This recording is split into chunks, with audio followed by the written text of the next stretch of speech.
Hi everyone, welcome back. If you're seeking calm, deep rest, and peaceful sleep, you're in the right place. Let's begin.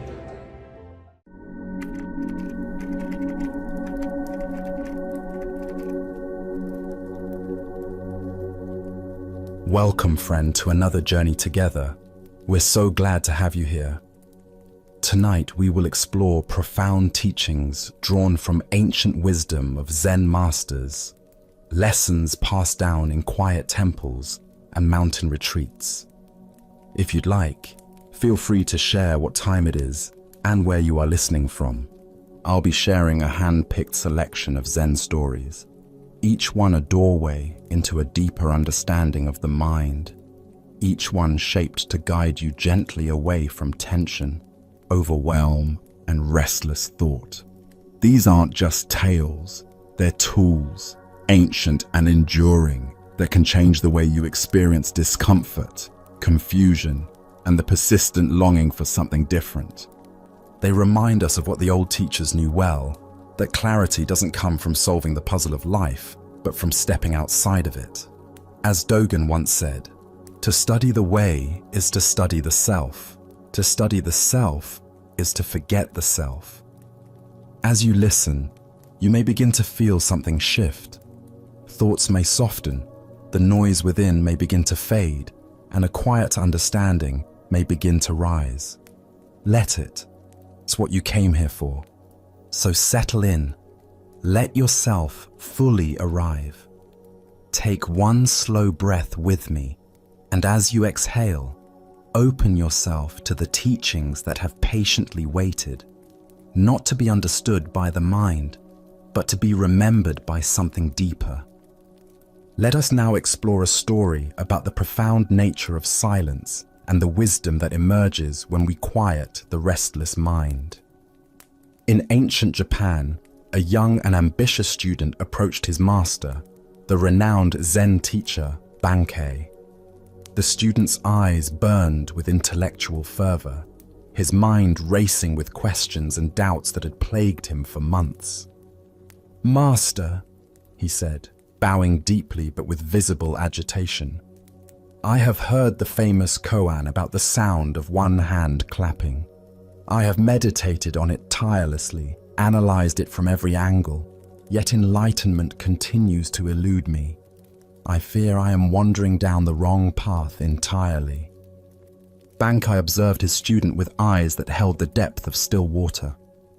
He neither hurried to respond nor showed any trace of impatience. Instead, he slowly turned his gaze toward a single reed growing by the edge of a mirror-like pond that reflected the afternoon sky. The reed stood tall and slender, swaying almost imperceptibly in the gentle breeze. "Forget the hand," Bankai said softly, his voice carrying the weight of years of practice. "Go and sit by that reed. Do not leave that spot until you can hear the sound of its growing." The student felt a wave of confusion wash over him. How could a reed, which grew in complete silence, produce any sound at all? How could he hear what was not there to be heard? Nevertheless, his respect for his master ran deep, and he obeyed without further question. For days, he sat in unwavering meditation beside the reed, his frustration mounting like storm clouds gathering on the horizon. He listened with desperate intensity to every sound the wind whispered through the leaves, every gentle lap of water against the shore, every buzz and hum of insects dancing in the air. Yet the reed remained stubbornly silent, offering no revelation, no mystical sound to unlock the mysteries he sought. His mind raced through philosophical arguments and complex interpretations, grasping at intellectual explanations like a drowning man reaching for driftwood. But as the days wore on, something began to shift. One quiet afternoon, weary from the exhausting effort of trying to force understanding, he simply let go. He released his desperate desire to hear anything at all. and allowed himself to just be present with the reed, feeling the warmth of sunlight on his shoulders, the coolness of the breeze on his face.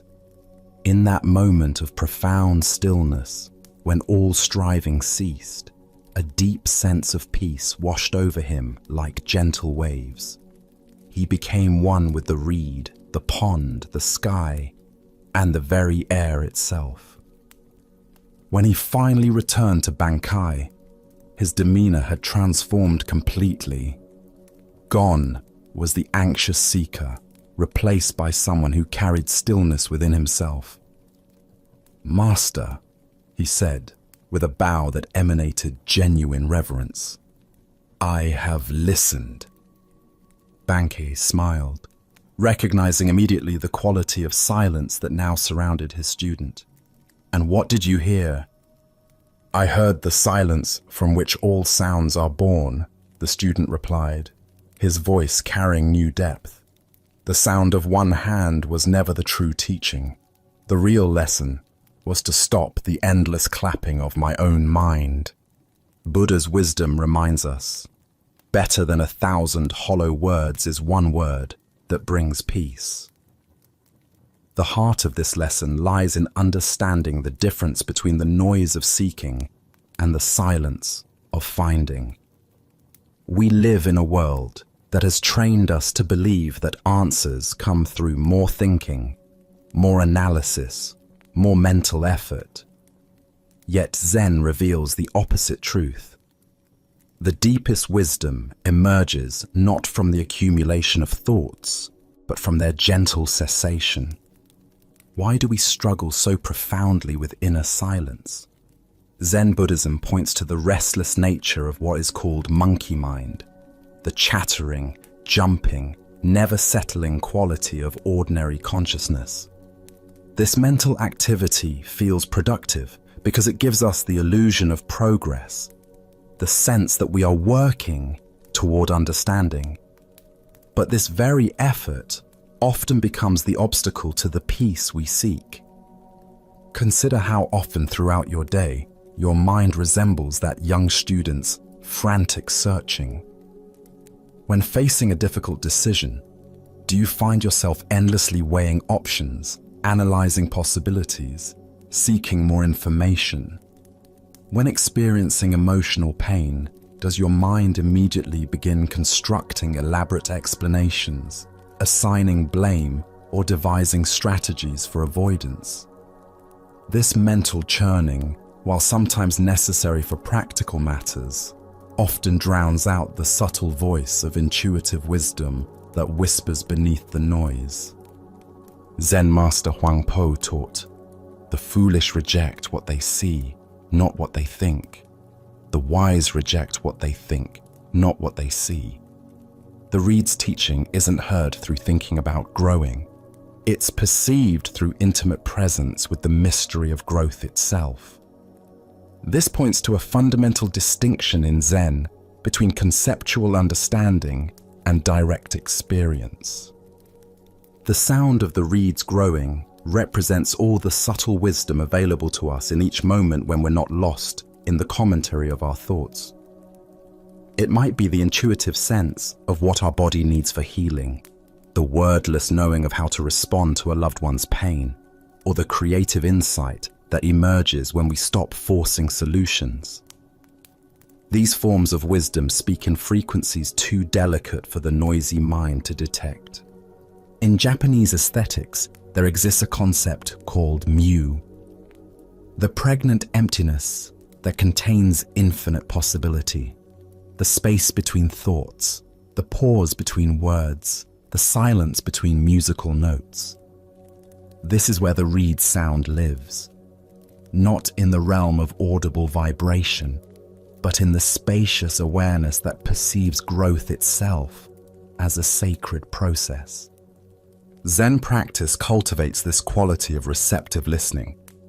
Through meditation, we train ourselves to notice when we're caught in the endless clapping of mental commentary and gently return to simple presence.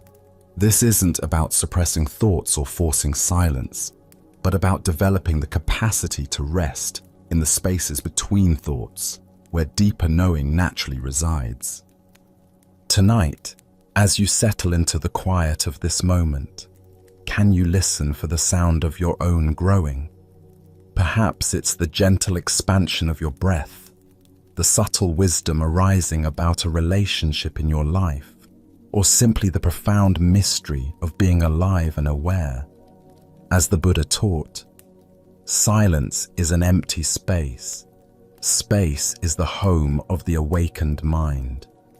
In cultivating this inner stillness, we discover that the wisdom we seek has been speaking to us all along through the gentle voice of presence itself.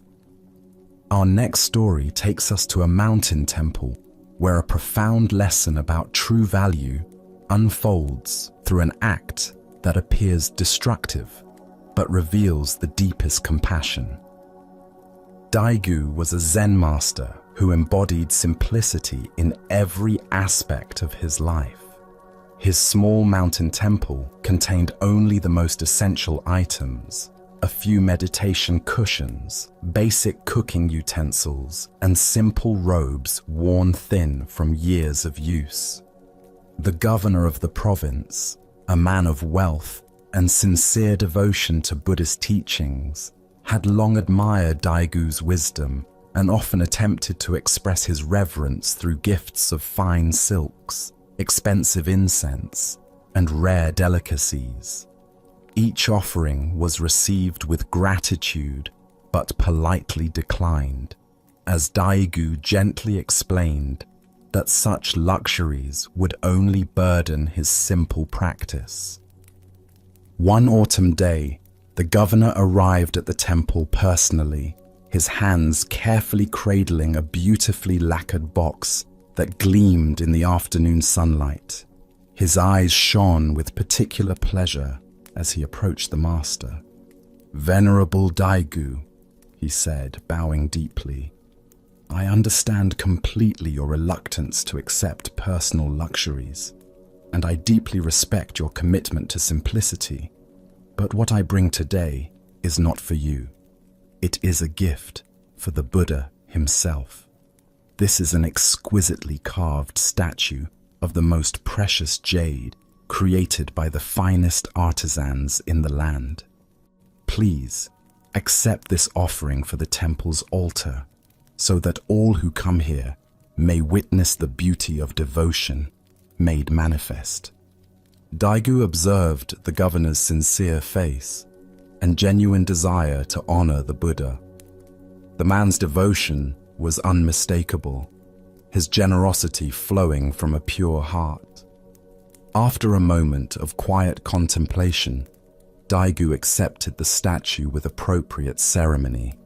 Together, they placed the luminous jade Buddha on the simple wooden altar, where it seemed to glow with inner light. The governor left that day filled with joy, feeling that he had contributed something meaningful to the sacred space that had given him so much wisdom. Winter arrived early that year, bringing with it the fiercest snowstorms the mountain had seen in decades. The temple's modest supply of firewood, carefully gathered throughout the autumn, dwindled rapidly as the cold deepened. Soon, the monks found themselves shivering through their meditation sessions, unable to prepare warm meals or maintain the basic comfort necessary for their practice. One morning, as frost covered even the interior walls of the temple, a young monk entered the main hall to tend to the altar and discovered a scene that stopped him in his tracks. Daigu sat peacefully beside the hearth, carefully placing the precious jade Buddha into the flames and kindling a fire around it. The statue began to emit a warm glow as the fire took hold, casting dancing shadows on the master's serene face. The young monk felt his heart leap into his throat. "Master!" he cried out, his voice cracking with horror and disbelief. "What are you doing? That statue is priceless. It was a gift of deep devotion. It represents the Buddha himself." Daegu looked up from the growing warmth of the fire, his eyes twinkling with gentle humor and profound understanding. "Indeed, my young friend," he said, settling back into comfortable meditation posture as heat began to fill the cold room. "We are burning the Buddha to keep the Buddha warm." As the Buddha observed, "Do not believe in anything simply because you have heard it. Do not believe in anything simply because it is spoken and rumored by many." This ancient wisdom illuminates the profound teaching hidden within Daigu's seemingly shocking act. He was demonstrating the difference between form and essence, between symbol and reality. Why do we become so attached to the external representations of spiritual truth? Zen Buddhism reveals several layers to this very human tendency. First is our natural inclination to mistake the finger pointing at the moon for the moon itself. We invest sacred objects, rituals, and symbols with such reverence that we forget they are merely vessels designed to carry us toward direct experience of the divine. Second is what Buddhist psychology calls form clinging. Our tendency to grasp onto the appearance of things rather than their deeper nature. The jade statue was undeniably beautiful and valuable, but its true worth lay not in its material composition or artistic craftsmanship, but in its capacity to inspire devotion and point hearts toward awakening. When that function could be served more immediately by providing warmth for actual living beings engaged in spiritual practice, the form became expendable. Consider how often in your own life you might prioritize preserving the form of something over serving its essential purpose. Do you ever find yourself more concerned with maintaining the appearance of a relationship than nurturing its genuine intimacy? More invested in preserving religious or spiritual traditions than embodying their transformative wisdom? More attached to the way things should look than responding to what life actually requires in this moment? Zen teacher Yunmen once said, "Every day is a good day." This wasn't naive optimism, but recognition that each moment offers opportunities to express our deepest values, regardless of external circumstances. Daigu's action revealed this principle in dramatic fashion. The good day wasn't defined by having enough firewood or preserving precious objects, but by the willingness to respond with wisdom and compassion to whatever conditions arose. The deeper teaching here shows us that true reverence for the Buddha lies not in worshipping representations of him, but in embodying his compassion in our daily actions. The Buddha himself taught that attachment to material forms, even sacred ones, can become obstacles to awakening. By burning the statue to provide warmth, Daigu was demonstrating Buddha nature in action. The spontaneous expression of wisdom and care that responds to immediate need without hesitation. This story challenges our conventional understanding of what constitutes appropriate spiritual behavior. We're conditioned to think that preserving beautiful, expensive, or historically significant objects shows proper respect. But Zen reveals a more radical perspective. The highest honor we can pay to any spiritual symbol is to embody the qualities it represents, even if that means releasing our attachment to the symbol itself. Look deeply at your own relationship with spiritual forms, whether they be texts, images, practices, or traditions. Can you appreciate their beauty and function while holding them lightly enough to let them go when wisdom calls for something different? Can you distinguish between honoring the essence of what they point toward and clinging to their particular manifestations?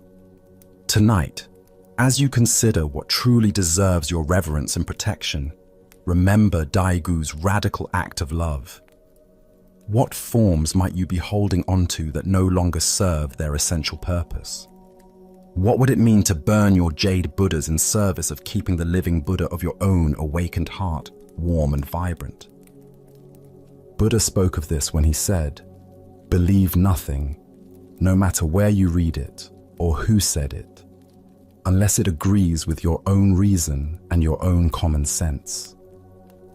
True spiritual maturity lies not in rigid adherence to external forms, but in the flexible wisdom that can honor essence while releasing attachment to appearance. Let us continue our journey with a tale that reveals how we often carry burdens long after the need for carrying them has passed. Two monks, one senior with many years of practice behind him, and one junior still learning the subtleties of monastic life, were walking together on a pilgrimage through the countryside. Their destination lay many miles ahead, and they walked in the comfortable silence that often develops between companions who share a spiritual path. The rhythm of their footsteps on the dusty road created a meditative cadence that matched their breathing and helped maintain a state of mindful awareness as they traveled. As they approached a wide river where the spring rains had created muddy banks and swift-moving currents, they noticed a young woman standing hesitantly at the water's edge. She wore an elegant silk kimono of deep blue with intricate patterns that clearly marked her as someone of wealth and status. Her delicate silk slippers and the pristine condition of her clothing suggested she was unaccustomed to the rough conditions of country travel. She stood frozen with uncertainty, clearly wanting to cross, but afraid of ruining her expensive garments in the muddy water. Without a moment's hesitation or consultation, the senior monk approached the woman with a gentle bow. "May I assist you across the river?" he asked simply. Before she could fully respond, he had already positioned himself and, with practiced efficiency, hoisted her onto his back. He carried her steadily across the rushing water, his feet finding secure footing despite the slippery stones beneath the surface. Upon reaching the other side, he set her down gently on solid ground with the same matter-of-fact grace with which he had lifted her. The woman straightened her kimono and gave a curt nod of acknowledgement, but no word of thanks passed her lips.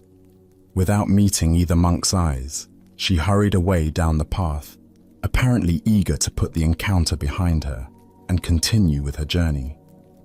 The two monks watched her disappear around a bend in the road, then resumed their own pilgrimage in silence. But the junior monk's silence was of an entirely different quality than before. Where previously there had been peaceful awareness, now there was a churning mixture of shock, confusion, and growing indignation. How could his respected teacher, a man who had taken sacred vows, including commitments to celibacy and non-attachment, have touched a woman so intimately? How could he have interacted so freely with someone who showed such obvious ingratitude? These questions burned in the younger monk's mind as he walked, creating an internal storm that grew more turbulent with each passing mile. For 2 full hours, he carried these thoughts, turning them over and examining them from every angle, feeding his sense of righteous confusion. The weight of his mental burden grew heavier with each step until finally, unable to contain himself any longer, he burst out with barely controlled emotion. "Brother, why did you do that? You know perfectly well that we are not supposed to touch women under any circumstances. Our vows are clear about maintaining proper boundaries. And that woman, she was so ungrateful. She didn't even thank you for your kindness." The senior monk turned to look at his companion with eyes that held gentle amusement rather than defensiveness. A serene smile spread across his weathered face as he replied, "My friend, I left that woman by the river 2 hours ago. Are you still carrying her?"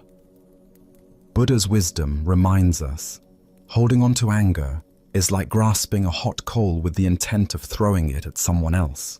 You are the one who gets burned. Here we discover the profound difference between necessary action and unnecessary suffering, between responding to what life presents and carrying psychological burdens that serve no purpose. Why do we so readily pick up these invisible weights and carry them for hours, days, or even years? Buddhist psychology identifies several mental habits that create this pattern. The first is our tendency toward rumination, the mind's compulsive habit of chewing endlessly on experiences, particularly those that trigger strong emotional reactions. Like a dog with a bone, we gnaw at disturbing events, examining them from every angle.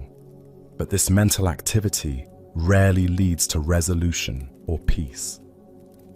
The second factor is our attachment to being right about our judgments.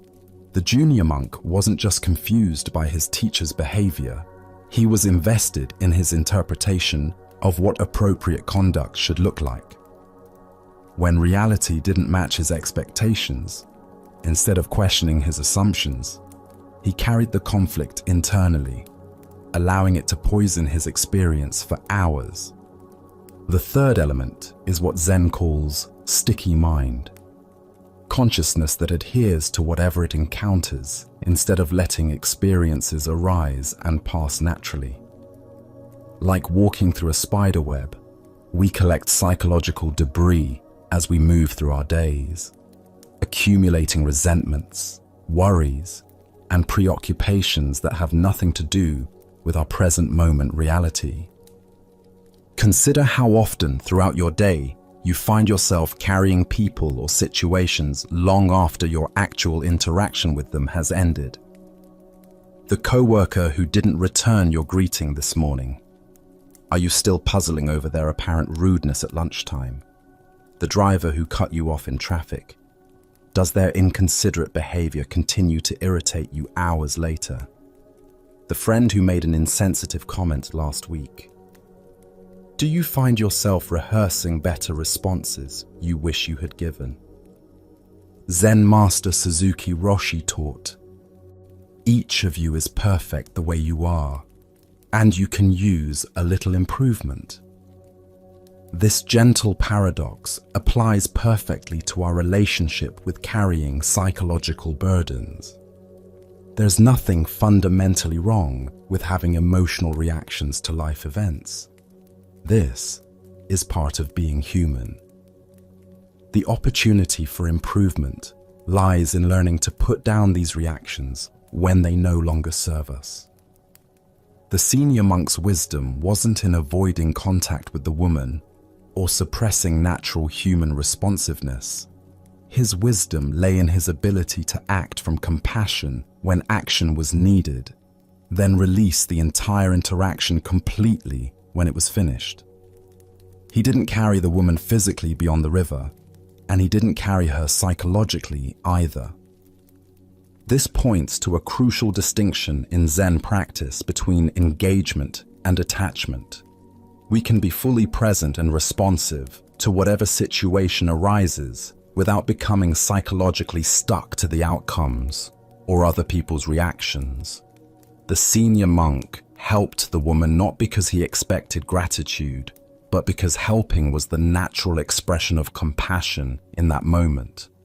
Her response, whether grateful or dismissive, had no bearing on the appropriateness of his action.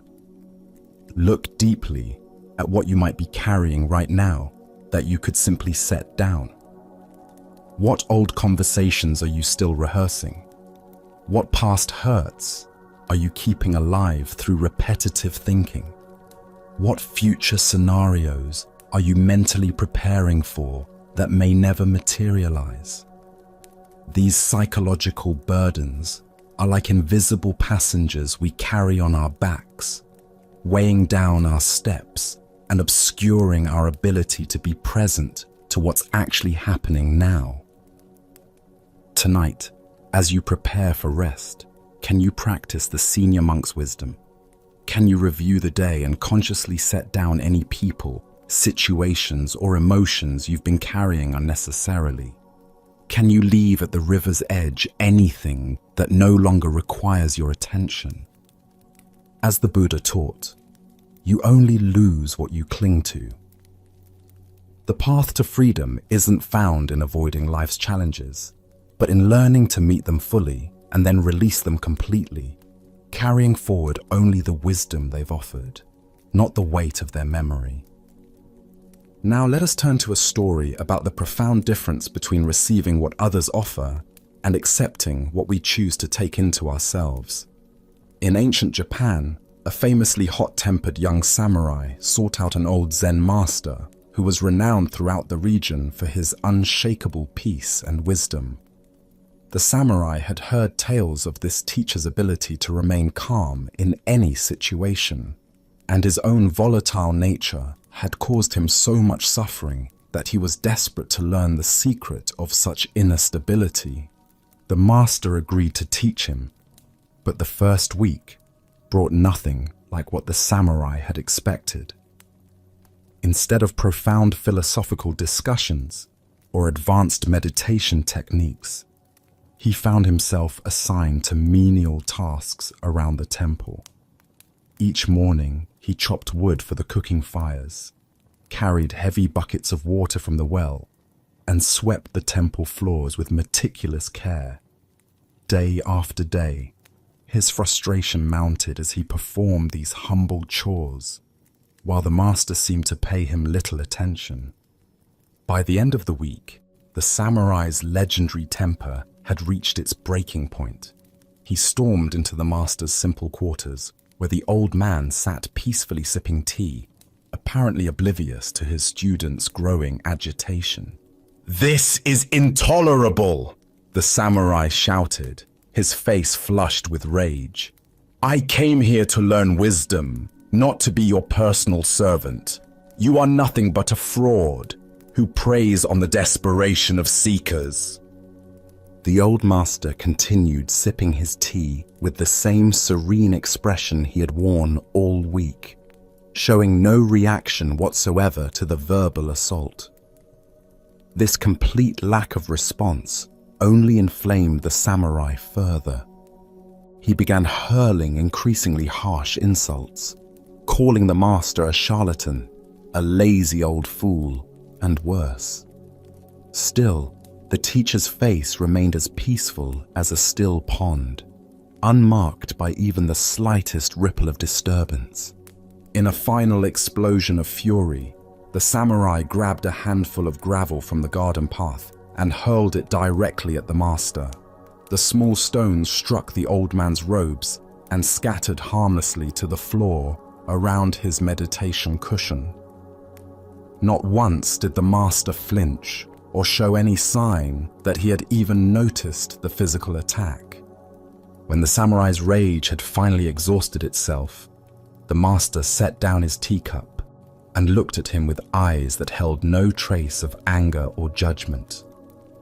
"Tell me," he said in a voice as calm as morning mist, "if someone offers you a gift and you choose not to accept it, to whom does that gift belong?" The samurai, caught off guard by the question and still breathing heavily from his outburst, stammered, To the one who offered it, I suppose." "Exactly," said the master with a gentle nod.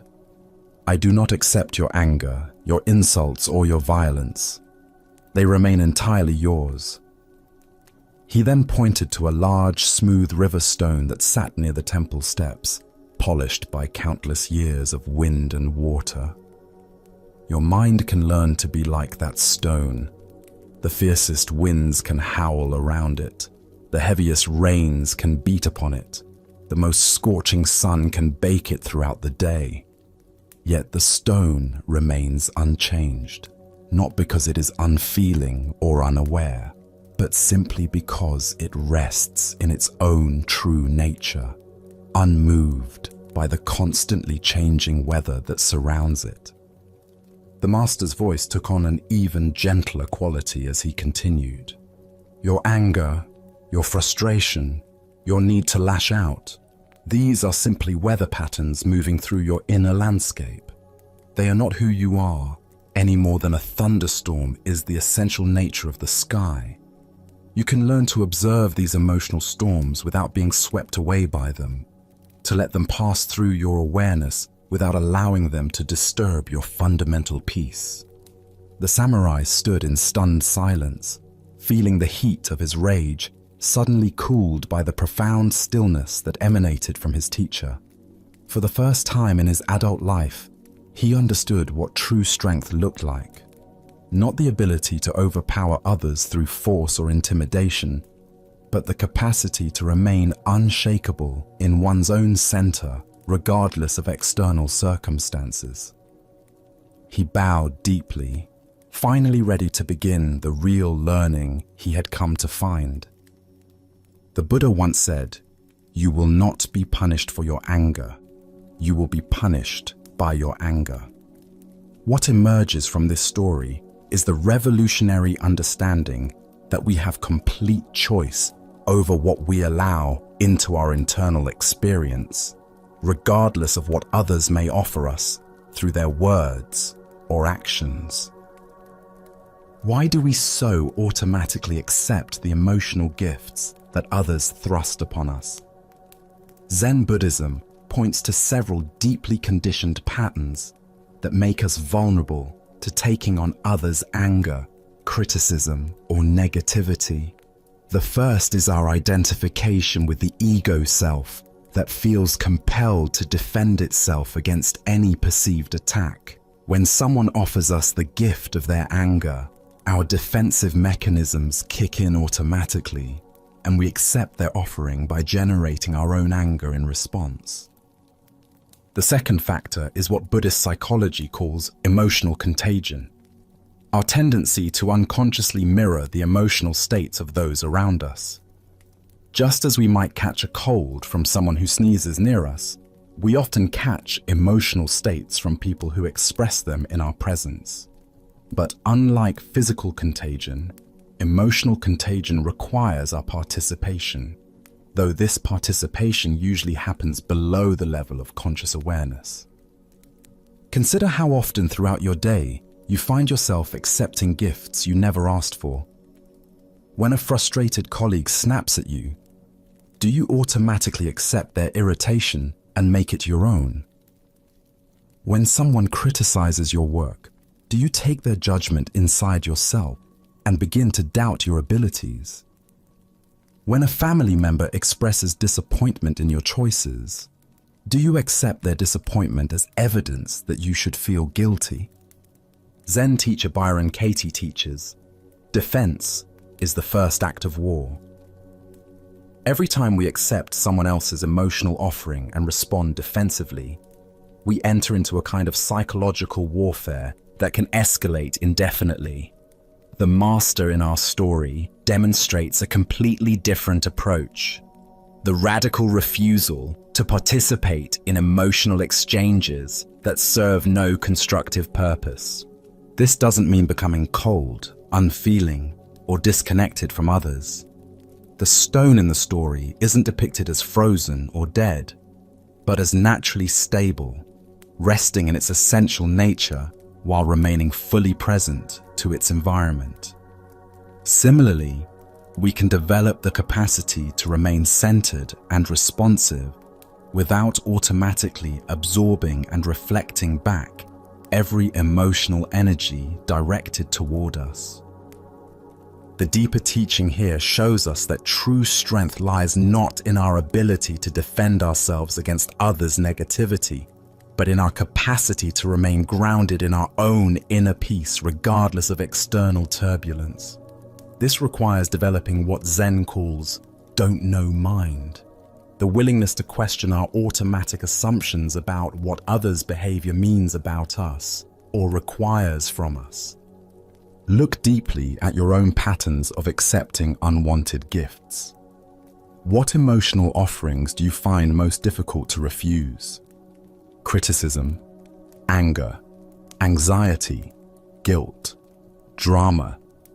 Can you begin to recognize the moment when someone extends these gifts toward you? And can you practice the radical freedom of simply not taking them? Zen Master Dogen wrote, "To study the Buddha way is to study the self. To study the self is to forget the self." Part of forgetting the self involves releasing our compulsive need to take everything personally, to defend our positions, or to prove our worth through emotional reactivity. When we're securely grounded in our own essential nature, we can respond to others from wisdom rather than from wounded pride. Tonight, as you reflect on the interactions you had today, can you identify any emotional gifts you accepted that you could have politely declined? Can you practice being like the stone, present, aware, and responsive, but fundamentally unmoved by the passing weather of others' emotional storms? As the Buddha taught, hatred does not cease by hatred, but only by love. This is the eternal rule. When we refuse to accept others' anger and respond instead from our own center of peace, we offer them something far more valuable than the reflection of their own turbulence. We offer them the gift of experiencing what serenity looks like in the face of storm. As we continue our journey through the wisdom of Zen Buddhism, let us explore a teaching that addresses one of the most challenging aspects of human existence: our relationship with change and impermanence. A sincere disciple approached his master with a question that had been troubling his heart for many months. His face carried the weight of someone wrestling with profound spiritual confusion, and his words came slowly, as if each one required careful consideration. "Master," he began, bowing with deep respect, "you speak constantly of impermanence, teaching that everything in existence is in constant flux, that nothing remains the same from one moment to the next. I have studied this concept extensively, analyzed it from every philosophical angle, and I believe I understand it intellectually. Yet, my heart simply cannot accept this truth. Every morning I wake to see the same mountain rising majestically outside my window, its peaks unchanged since my childhood. I drink from the same well that my grandfather dug, drawing water that tastes exactly as it did when I was young. Each night, I gaze upon the same moon that has watched over humanity for countless generations. If everything is truly changing as you teach, why does my daily experience seem to contradict this fundamental principle?" The master listened with the patient attention of someone who had encountered this question many times before, recognizing in his student's words the eternal human struggle between intellectual understanding and lived experience. Without speaking, he gestured for the disciple to follow him. They walked together in contemplative silence until they reached the banks of a river that flowed nearby the monastery, its waters catching the late afternoon sunlight like scattered diamonds. "Look carefully at this river," the master said, settling himself comfortably on a large boulder near the water's edge. "Tell me what you observe." The disciple studied the flowing water, noting its steady current, the way it curved around rocks, the consistent sound it made as it moved toward the distant sea. "I see a river, Master. It flows steadily from the mountains toward the ocean, just as it has for countless years." "Good," the master replied. "Now, dip your hand into the water and feel its coolness." The disciple knelt and immersed his hand in the flowing stream, feeling the gentle current playing around his fingers and the surprisingly cool temperature that contrasted with the warmth of the afternoon air. "Now," the master continued, "remove your hand and dip it into the river again." The disciple lifted his hand from the water, observed it for a moment, then lowered it once more into the stream. "Tell me," the master asked with eyes that sparkled with gentle humor, "is this the same river you touched the first time?" The disciple responded immediately, with the confidence of someone stating an obvious fact. "Of course it is the same river, master. It is the same body of water flowing in the same direction through the same landscape." The master shook his head slowly, his expression becoming more serious as he prepared to reveal the deeper teaching. "The water your hand first touched has already traveled far downstream, perhaps reaching the valley below, or even beginning its journey to the sea. Entirely new water has taken its place where your hand now rests. The molecules surrounding your fingers are completely different from those you first encountered. You are not the same person who first dipped his hand into this stream. Moments have passed. Millions of cells in your body have been replaced. Countless new thoughts and perceptions have arisen and dissolved in your consciousness. You see the form of the river, just as you see the form of the mountain and the moon, but the substance is never identical from one moment to the next." The master's voice took on the quality of flowing water itself as he continued, "You are trying to hold on to the river that has already flowed far beyond your reach. You are clinging to a mountain whose rocks are constantly weathering grain by grain, to a moon whose face changes nightly as it waxes and wanes, to a well whose water comes from ever-changing underground springs. The forms appear stable because the changes happen too slowly for ordinary perception to detect, or too quickly for the mind to track. But make no mistake, everything you think of as permanent is actually a flowing process, including the very consciousness that observes and seeks to understand." The disciple sat in profound silence beside the flowing water, and for the first time in his spiritual seeking, he felt the truth of impermanence not as an abstract philosophical concept, but as a living reality that encompassed every aspect of his existence. He watched the ceaseless flow of the river with new eyes, seeing in it a perfect metaphor for the constantly changing nature of all phenomena, including his own sense of being a fixed and separate self. Buddha spoke of this when he said, "Nothing is permanent except change." This teaching reveals one of the most fundamental insights of Buddhist wisdom, that our suffering often stems from our resistance to the natural flow of existence, our attempt to make permanent what is inherently fluid. Why do we find impermanence so difficult to accept, even when we understand it intellectually? Zen Buddhism identifies several psychological mechanisms that create this resistance. First is our evolutionary conditioning for pattern recognition and stability. Our survival as a species has depended on our ability to identify reliable sources of food, shelter, and safety. This deep programming makes us naturally seek permanence and predictability, even in areas where such stability is ultimately impossible. Second is what Buddhist psychology calls self-clinging, our unconscious assumption that there is a fixed, unchanging self at the center of our experience. This sense of being a solid, continuous entity makes it difficult to truly comprehend that everything else might be in constant flux. If I am permanent, the reasoning goes, then surely the world around me must have permanent features as well. Third is our tendency to confuse conceptual labels with actual reality.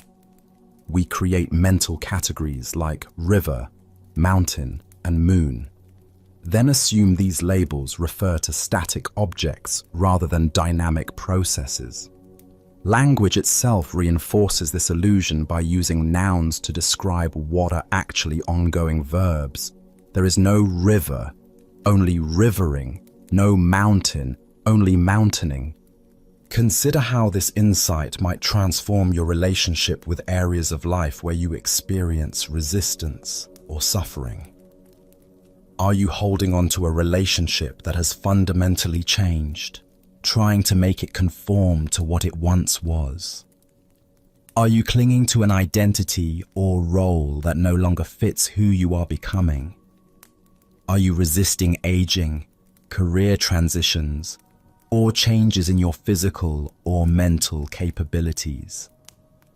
Zen Master Dogen taught, "Time is not separate from you, and as you are present, time does not go away." This points to a profound shift in perspective. Instead of seeing ourselves as fixed beings moving through changing circumstances, we can recognize ourselves as part of the very flow of change itself. We are not separate from the river of time. We are expressions of it. The deeper teaching here shows us that accepting impermanence isn't about resignation or pessimism, but about aligning ourselves with the fundamental nature of reality. When we stop fighting the current, we can begin to dance with it. When we release our grip on how things should remain, we become available to appreciate how they actually are in each moment. Thich Nhat Hanh reminds us, impermanence is not something to be afraid of. It's the very basis of life. Without change, there would be no growth, no healing, no learning, no possibility for transformation. The same impermanence that takes away what we cherish also brings new opportunities, fresh perspectives, and unexpected gifts. Look deeply at your own relationship with change in this moment. What are you trying to hold on to that is already flowing away from you? What are you resisting that might be trying to emerge in your life? Can you feel yourself as part of the river, rather than someone standing on its banks trying to control its flow? Tonight, as you observe the rise and fall of your breath, the coming and going of thoughts, the subtle changes in how your body feels as you settle into rest, can you practice meeting impermanence as a friend rather than an enemy? Can you let yourself flow with the constant renewal that is your birthright as a conscious being? As the Buddha taught, of all footprints, that of the elephant is supreme. Similarly, of all mindfulness meditations, that on death is supreme. By truly accepting the impermanent nature of all phenomena, including our own precious lives, we discover the freedom to love fully, act courageously, and appreciate deeply whatever is present in this irreplaceable moment. As we continue our journey through the wisdom of Zen Buddhism, let us turn to a story about the difference between resistance and flow. This is the teaching of the old man and the waterfall. In a mountain village where a swift river carved its way through ancient rocks, an old Taoist sage often walked along the water's edge, observing the interplay between the flowing current and the solid stones that tried to redirect its path. The villagers knew him as a gentle, contemplative man who seemed to understand something profound about the natural world that others missed. One afternoon, as storm clouds gathered and rain began to fall, the river swelled with unusual force. The current grew violent and unpredictable, rushing toward a high waterfall that dropped into a rocky gorge below. Most people avoided the area during such conditions. knowing that anyone who fell into the rapids would face almost certain death against the jagged rocks at the bottom of the falls. The old man, however, had been caught by the sudden storm while walking along his usual path. As he tried to make his way back to safety, the muddy bank gave way beneath his feet. Before he could catch himself, he tumbled into the raging torrent and was immediately swept away by the powerful current. Villagers who witnessed his fall cried out in horror. They ran along the riverbank, helplessly watching as the old man was carried toward the waterfall by waters too violent and swift for any rescue attempt. They could only watch in anguish as he disappeared over the edge, plunging into the churning chaos below. Everyone assumed the worst. No one could survive such a fall, especially not an elderly man with limited strength. The villagers prepared themselves to search for his body downstream, once the waters calmed enough to make such a search possible. But to their amazement, as they hurried toward the base of the waterfall, they saw the old man emerging from the water far below, completely unharmed. He walked calmly to the shore, water streaming from his clothes, and sat down to rest as peacefully as if he had simply taken a refreshing swim on a pleasant day. The villagers rushed to him, unable to believe what they had witnessed. "How is this possible?" they asked in wonder. "How did you survive that terrible fall? The water was so violent, the rocks so dangerous. By all reason, you should have been killed." The old man smiled at their concern and amazement. He wrung water from his sleeves and considered their question carefully before answering. "I survived," he said simply, "because I accommodated myself to the water, not the water to me. When I felt myself falling, I did not fight against the current or try to force it to change direction. Without thinking, I allowed myself to be shaped by it. When the water wanted to go down, I went down. When it swirled, I swirled with it. Plunging into the whirlpool, I came out with the whirlpool. I became like the water itself, and this is how I survived." The villagers listened in silence, beginning to understand that they had witnessed something far more than a fortunate accident. They had seen a demonstration of a profound principle that the old man had spent years learning from his careful observation of the natural world. As the Buddha taught, nothing is permanent. Everything is subject to change.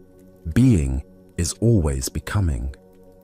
Here we discover the wisdom of working with life's currents, rather than exhausting ourselves in futile resistance to forces beyond our control. Why do we instinctively fight against difficult circumstances when flow and adaptation might serve us better? Zen Buddhism reveals that our ego mind believes it can control external conditions through force of will. But this approach often creates more suffering than the original difficulty. The old man's survival wasn't mere luck. It was the result of understanding something essential about the nature of existence itself. When we align ourselves with the natural flow of events, rather than demanding that life conform to our preferences, we often discover resources and possibilities that resistance makes invisible. Consider your own relationship with challenging circumstances. How much energy do you spend fighting against situations you cannot change? The old man's teaching suggests a different approach, not passive submission, but conscious adaptation that maintains our essential nature while flowing with changing conditions. This doesn't mean accepting harmful situations or abandoning our values. The old man didn't give up his desire to survive. He simply changed his strategy for survival. Instead of fighting the water's power, he used it. Instead of resisting its direction, he moved with it while maintaining his awareness and intention. In relationships, careers, and personal challenges, we often face similar choices. We can exhaust ourselves trying to force outcomes, control other people's behavior, or make external circumstances conform to our expectations. Or we can learn to work skillfully with what is actually present, finding creative ways to achieve our deeper purposes through accommodation rather than force. Zen master Lao Tzu taught, "Water is fluid, soft, and yielding, but water will wear away rock, which cannot yield and is destroyed." The old man embodied this teaching, demonstrating that apparent weakness can be a source of tremendous strength when applied with wisdom. The Buddha said, "Hatred does not cease by hatred, but only by love. This is the eternal rule." This principle extends beyond hatred to all forms of resistance. Problems are rarely solved by fighting against them directly, but by understanding their nature and finding ways to work with the underlying forces involved. Look deeply at a current source of stress or conflict in your life. Where are you trying to force the water to change direction rather than learning to swim with it? What would it mean to accommodate yourself to the situation while maintaining your essential values and intentions? Tonight, as you encounter the inevitable currents of daily life, unexpected changes, difficult people, circumstances beyond your control, can you remember the old man's wisdom? Can you find ways to maintain your center while flowing with forces you cannot change, discovering that sometimes the most direct path to your goals is the one that appears to go around obstacles rather than through them? Buddha's wisdom reminds us, in the end, just three things matter: how well we have lived, how well we have loved, how well we have learned to let go. Learning to flow with life's currents is ultimately about letting go of our need to control everything while maintaining our ability to respond wisely to whatever arises. Like water, we can be both powerful and yielding, both persistent and adaptive, both strong and gentle. Let us continue on our journey with a story about discovering the source of true freedom. This is the tale of the student and the master's heart. In a peaceful monastery garden where cherry blossoms drifted like snow, a young student approached his teacher during evening meditation. The master sat beneath an ancient maple tree, twilight painting the sky in soft purples and golds. This student had been practicing earnestly for years, yet lately questions had been arising that reached deeper than formal instruction. Taking a seat beside his teacher, the student gathered courage to voice what had been troubling him. "Master," he began quietly, "when I was young, I had a deep desire for my family and loved ones to be proud of me. I wanted to excel in studies, to accomplish things that would make them beam with joy. Were you ever the same way?" The master turned his gentle gaze toward the student, seeing in the young man's eyes the same earnest longing that had once driven his own seeking. After contemplative silence, he replied simply, "Yes, I was very much the same." The student felt relief at this admission. "Why did you desire their pride so intensely?" he asked. "What was driving that need for approval?" The master smiled with tender recognition. "I wanted them to feel they had more reason to love and accept me," he said thoughtfully. "If I could make them proud, surely their love would be secure and abundant. But the reason I desired this went even deeper."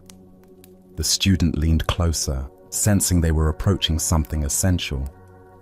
"I sought their love so desperately," the master continued, "because I, in turn, would feel I had sufficient reason to love and accept myself. I was seeking permission from others to feel good about who I was, Their approval would be evidence of my worthiness, even to myself. That was what lay at the root of all my striving. The master paused, watching the first stars appear.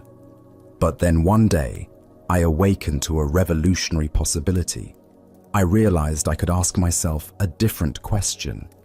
What if I could bypass all external validation and simply learn to love and accept myself unconditionally?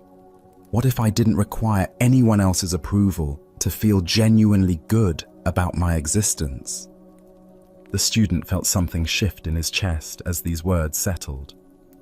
I imagined what it would be like if my happiness no longer depended on outer circumstances, on whether people approved or disapproved of my choices. What if my sense of worth could be as constant as my own heartbeat, independent of any external validation? The student could feel his teacher's words pointing toward a freedom he had never considered. And that realization began your quest for self-realization? Exactly, the master nodded.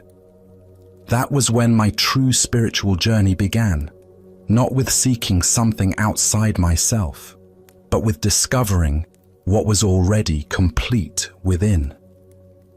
After contemplative silence, the student asked, "And did you never again desire their pride? Did that longing completely disappear?" The master chuckled softly. "Oh, my ego certainly continued to desire approval. Conditioned patterns don't vanish overnight, but something fundamental had shifted in my relationship to those desires. I no longer completely identified with my ego as I had before." He gestured toward the darkening garden, where fireflies had begun their dance. I learned to see those approval-seeking thoughts as passing phenomena, like these fireflies appearing and disappearing. I could observe them with interest and compassion, but I no longer gave them power to determine my worth. "So you still cared what others thought?" the student asked. "I respected their opinions and honored their perspectives," the master replied. "But I no longer gave them so much weight. Their approval became like weather, sometimes pleasant, sometimes not, but no longer the determining factor in whether I felt at peace with myself." The master's face radiated quiet joy, and never had I felt so free as when I finally released myself in this way. It was like discovering I had been carrying invisible chains for decades, and suddenly they fell away. The love I had been seeking outside was revealed to have been within me all along. Buddha's wisdom reminds us, if you truly loved yourself, you would never hurt yourself with destructive thoughts, actions, or choices. This teaching points to the heart of the master's discovery. Most suffering stems from the mistaken belief that we must earn the right to love ourselves through external achievements or approval. Here, we discover one of the most revolutionary insights available. Self-love is not a reward to be earned, but our natural birthright to be claimed. We are born complete and worthy, not because of what we accomplish, but simply because we exist. Why do we find unconditional self-love so difficult? From childhood, we absorb messages suggesting love must be earned through good behavior, achievement, or pleasing others.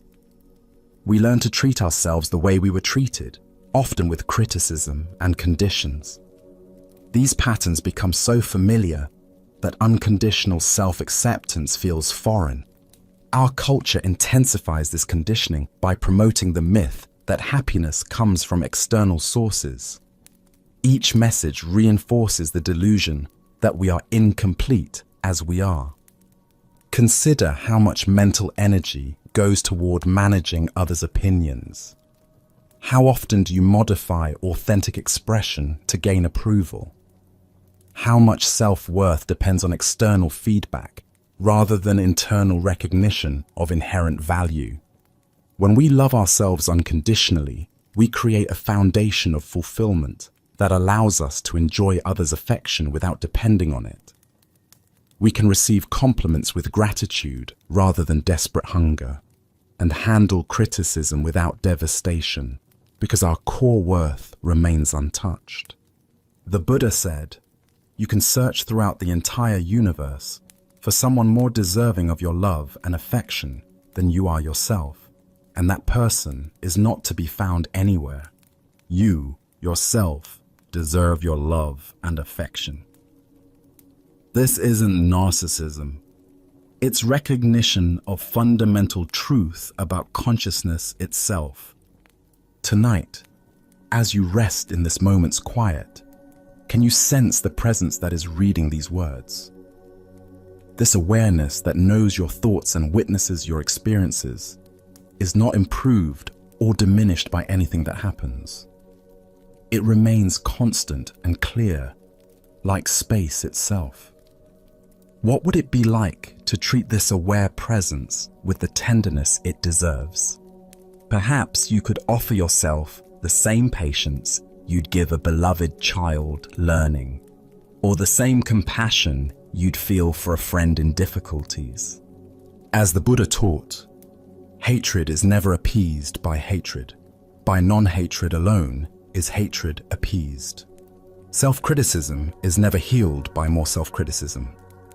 Only by learning to love ourselves exactly as we are do we create inner conditions for authentic transformation. In discovering this unconditional love within, we find the freedom we sought through others' approval was always here, beating steadily in our own hearts.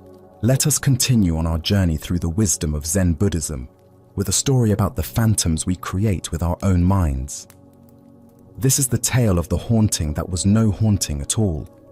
A man lived peacefully with his beloved wife for many years, their love deep and genuine, their companionship a source of daily joy.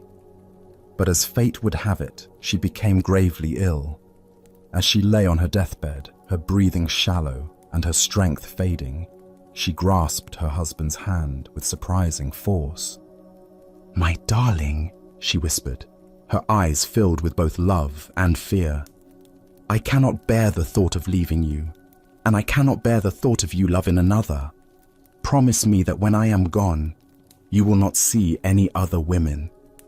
Promise me you will remain faithful to my memory forever, or I swear I will return from the grave to haunt you." The husband, his heart breaking at her words and her impending departure, made the promise she demanded.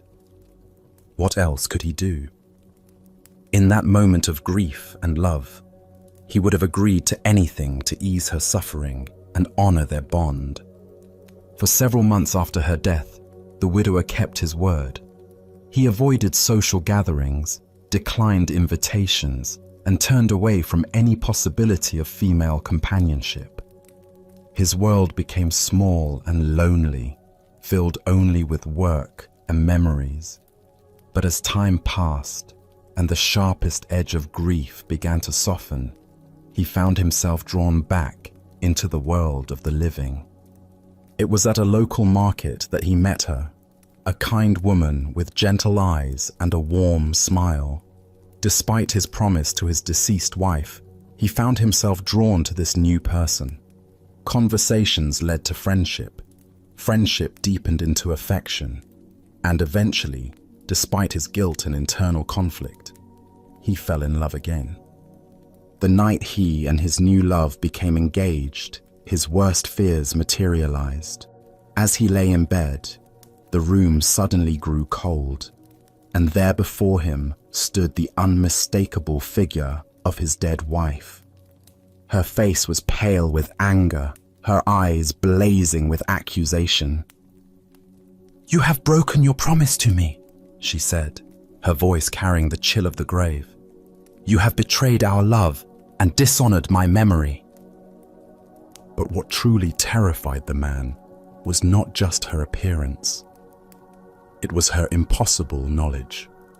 Night after night, she would return to torment him, recounting in perfect detail everything that had transpired between him and his fiancée.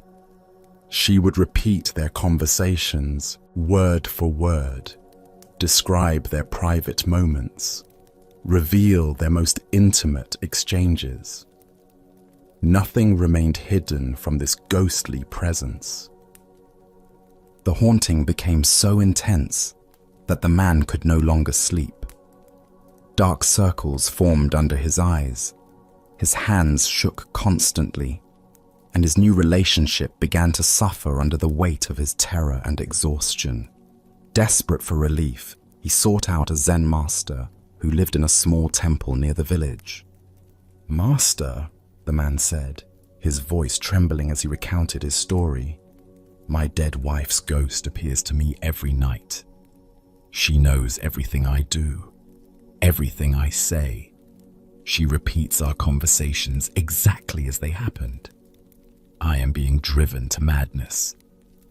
The old master listened carefully, stroking his beard thoughtfully. When the man finished his account, the master smiled knowingly. "This is indeed a very clever ghost," he said. "You should admire such supernatural wisdom. But I will tell you exactly what to do when she appears tonight." That evening, as the room grew cold and the familiar figure materialized, the man followed the master's instructions precisely. "You are truly a wise and all-knowing spirit," he said to the ghost. "You see everything I do and know everything I think. Since you possess such incredible powers and I can hide nothing from you, surely you can answer one simple question for me." "Ask your question," the ghost replied coldly. The man reached down to a large bag of beans that sat near his bedside table. He scooped up a handful and held his closed fist toward the apparition. "Tell me exactly how many beans I am holding in my hand right now." The ghost opened her mouth to speak, but no words came. Her form began to waver, becoming translucent around the edges. For the first time since her appearances began, she looked uncertain, even confused. I cannot," she stammered, and then, like morning mist touched by sunlight, she simply vanished. The ghost never returned again, and the man was finally free to live his life in peace. Buddha's wisdom reminds us, we are what we think. All that we are arises with our thoughts. With our thoughts, we make the world. The deeper teaching here shows us how powerfully our minds can create seemingly real experiences from nothing but guilt, fear, and unresolved emotions. Why do we give such power to the ghosts of our own making?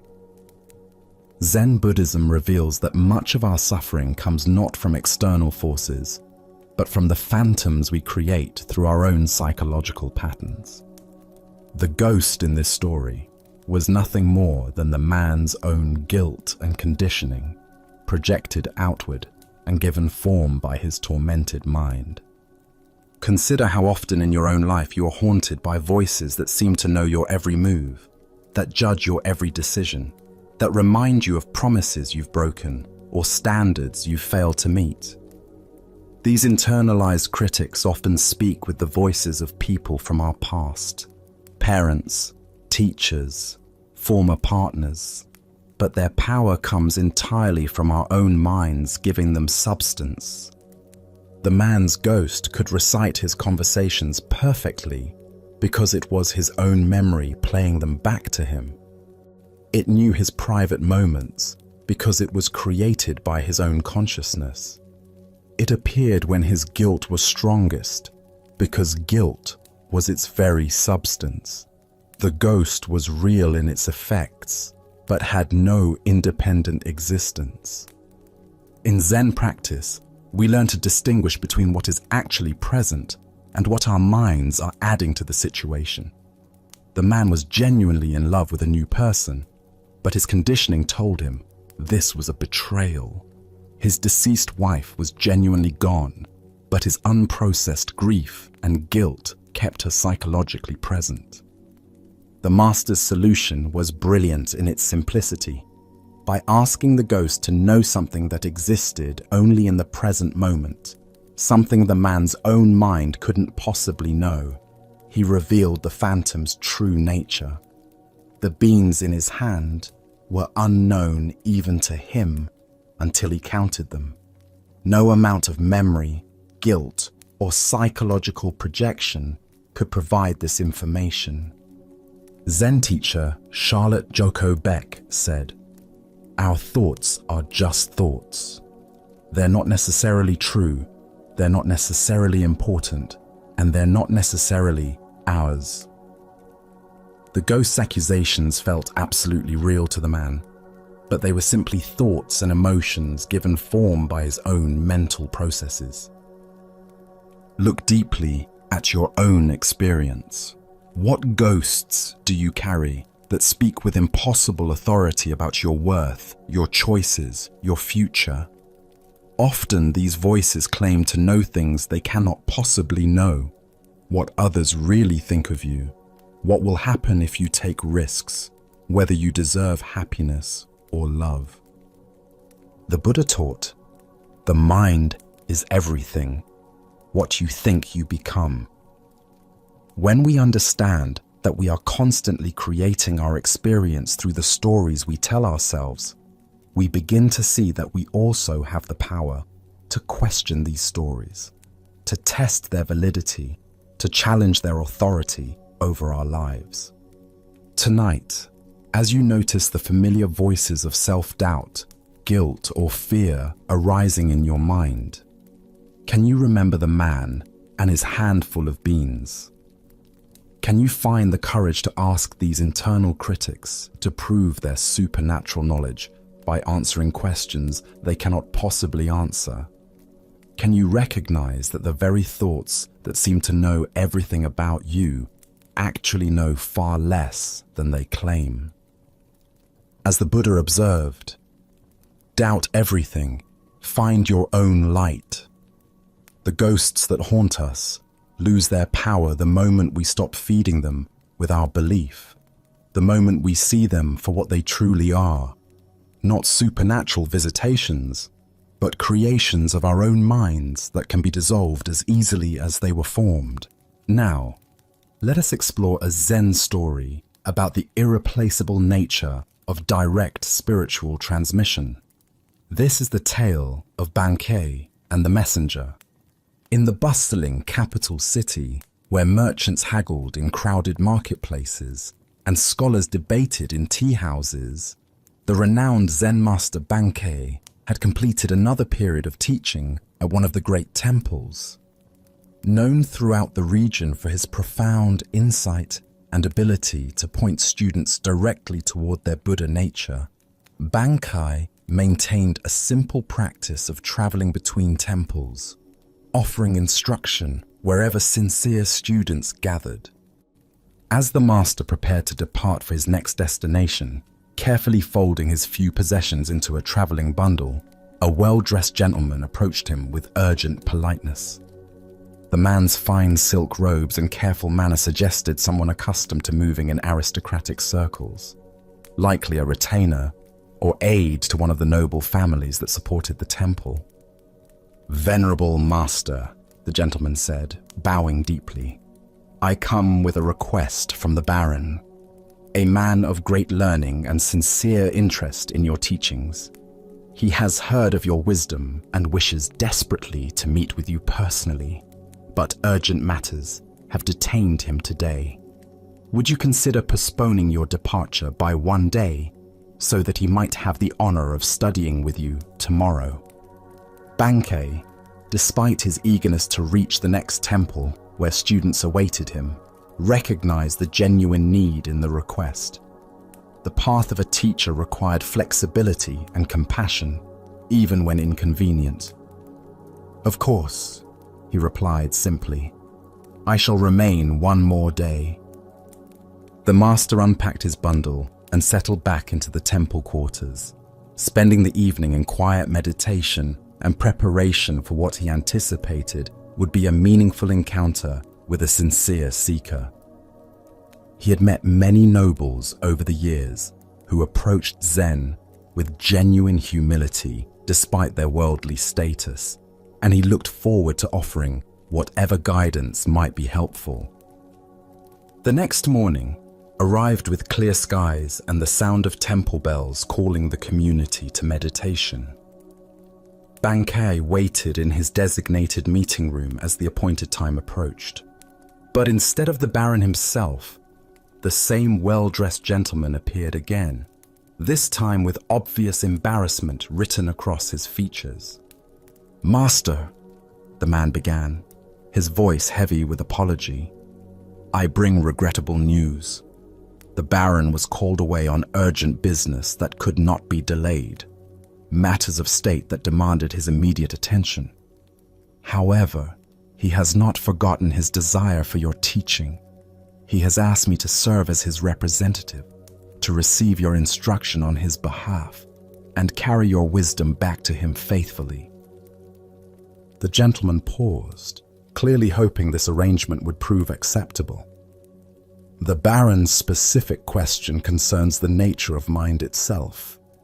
He wishes to understand, what is the true nature of consciousness, and how can one realize it directly? If you would share your teaching on this matter, I promise to convey every word exactly as you speak it. Bankei listened to this request with gentle attention, his expression remaining calm and compassionate. When the gentleman finished speaking, the master sat quietly for a moment, as if considering not just the question, but the entire situation, the absent seeker, the well-intentioned messenger, and the profound impossibility of what was being asked. Finally, Bankei spoke with characteristic simplicity and directness.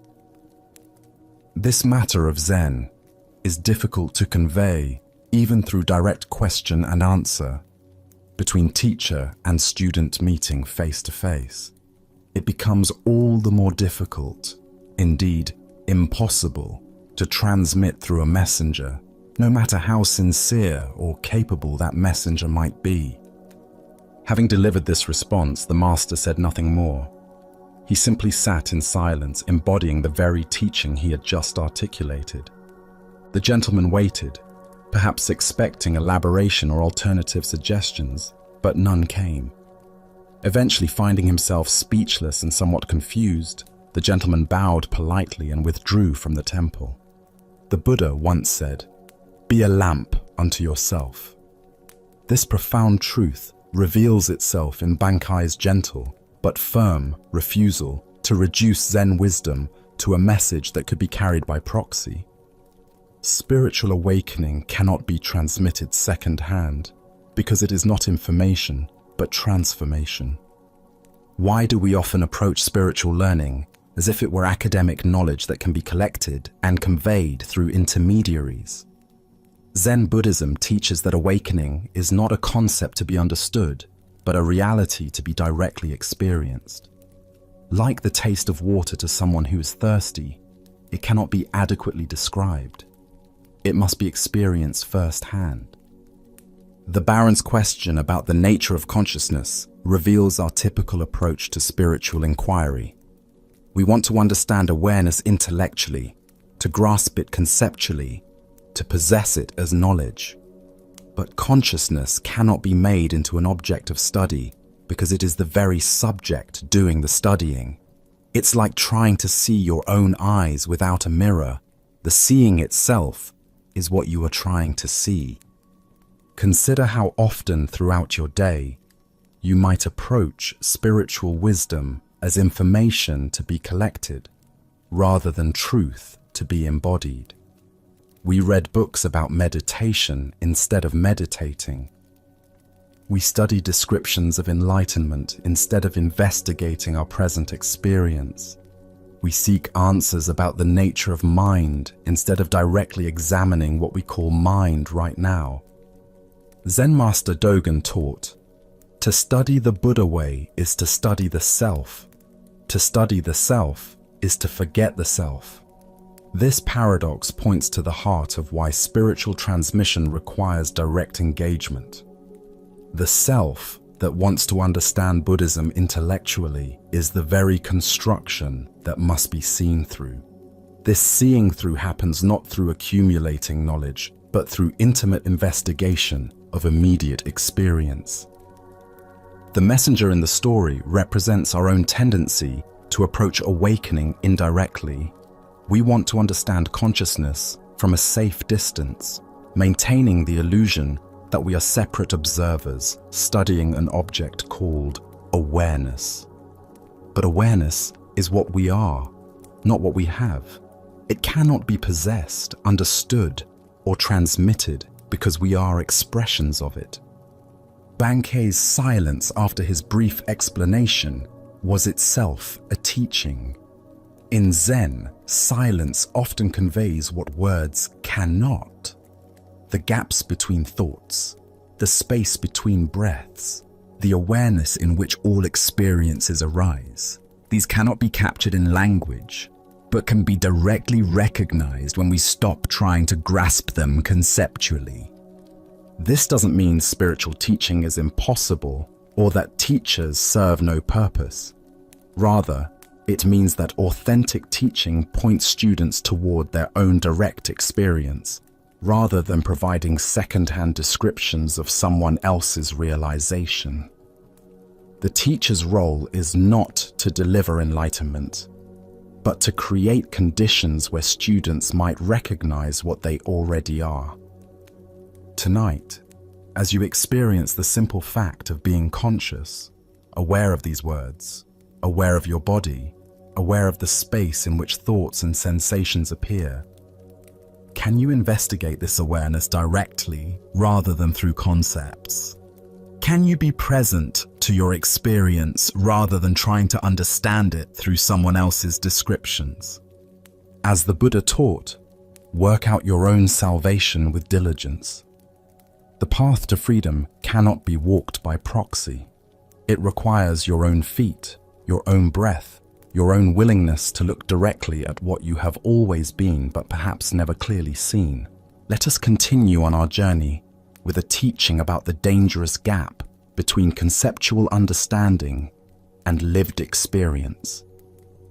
This is the story of the one-eyed monk and the silent debate. In ancient China, when traveling monks wandered from monastery to monastery seeking teachings and testing their understanding, a particular custom had developed among Zen communities. Before a wandering monk could receive lodging for the night, he had to engage in what was called Dharma combat, with either the abbot or a designated representative. This wasn't physical fighting, but a contest of spiritual wit and understanding, where profound questions and paradoxical answers revealed the depth of each participant's realization. At one renowned monastery nestled in bamboo forests, a travel-worn monk arrived as evening shadows began to lengthen across the courtyards. His robes were dusty from mountain paths, his straw sandals worn thin, but his eyes carried the alert brightness of someone genuinely seeking deeper understanding. The abbot, busy with evening duties, assigned his personal attendant to conduct the traditional Dharma encounter. This attendant had served the monastery faithfully for many years, though he possessed what others might consider a disadvantage. He had lost one eye in an accident during his youth. Despite this physical limitation, or perhaps because of the clarity it had brought to his inner vision, he had developed profound insight into the Buddha's teachings. When the two monks met in the monastery's formal reception hall, the traveling monk proposed something unusual. "Let us engage in silent debate," he suggested, gesturing with his hands to indicate they would communicate through gestures alone rather than words. Sometimes the deepest truths transcend language altogether. The attendant nodded agreement, and they began their wordless exchange. The wayfarer raised one finger toward the ceiling, holding it steady with an expression of calm confidence. Without hesitation, the attendant responded by raising 2 fingers. The traveling monk, seeming pleased by this response, then raised 3 fingers. At this, the attendant surprised him by making a tight fist and holding it firmly in the space between them. The traveling monk's confident expression faltered. For a moment, he stared at the clenched fist, his face showing confusion and something approaching alarm. Then, without attempting any further gestures, he bowed quickly and left the hall. Soon afterward, he found the abbot and spoke with obvious respect and disappointment. "Venerable sir, your representative is far too advanced for me. I must continue my journey rather than presume to stay in your monastery tonight." The abbot raised his eyebrows with interest. "Please, tell me what transpired in your exchange." "Well," the traveler explained earnestly, "I began by holding up 1 finger to symbolize the Buddha, the awakened one who showed us the path to enlightenment. But your monk immediately responded with 2 fingers, indicating the Buddha and the Dharma, both the teacher and the teachings he offered. So I raised 3 fingers to represent the complete triple gem: the Buddha, the Dharma, and the Sangha, the community of practitioners. But then he held up a clenched fist to show that all 3 are actually one unified reality. His understanding is clearly beyond mine, so I must seek instruction elsewhere before I could be worthy of staying here." The abbot listened to this interpretation with growing surprise, for he knew his attendant's character well. As the traveling monk departed into the gathering dusk, the attendant himself appeared, visibly agitated and breathing hard from running. "Where is that insolent rascal?" he demanded, his single eye blazing with indignation. "I've been looking everywhere for him. The nerve of that man! I've never encountered such rudeness disguised as spiritual inquiry." "What exactly happened?" the abbot asked, genuinely curious now about what had transpired between these 2 very different interpretations of the same event. "First," the attendant explained, his voice rising with remembered offense, "he insulted me by holding up 1 finger to indicate that I had only 1 eye. Can you imagine? Here I thought we were engaging in spiritual discourse, but he immediately drew attention to my physical limitation. Determined to remain polite despite such crudeness, I held up 2 fingers to acknowledge that he was blessed with 2 eyes. I was trying to show that I bore him no ill will for his thoughtless comment." The attendant paused to catch his breath, his agitation increasing as he continued. But the scoundrel wasn't satisfied with that insult. Next, he held up 3 fingers to rub it in further, indicating that between the 2 of us, there were only 3 eyes total. He was deliberately emphasizing our difference, making sure I couldn't forget my disability. That's when I'd had enough. I made a fist because I was about to hit him for his persistent rudeness. But the coward saw what was coming and ran off before I could teach him proper manners. The abbot stood in stunned silence, contemplating this remarkable demonstration of how 2 people could participate in identical events while inhabiting completely different realities. The Buddha taught, "We see the world not as it is, but as we are." This profound truth reveals itself in the complete misunderstanding between our 2 monks, each of whom experienced the exact same gestures while living in entirely different interpretations of reality. Why do we so often project our own concerns, insecurities, and assumptions onto neutral situations? Zen Buddhism points to what it calls the 8 worldly winds: praise and blame, pleasure and pain, gain and loss, fame and disgrace. These psychological forces create internal weather systems that color our perception of everything around us.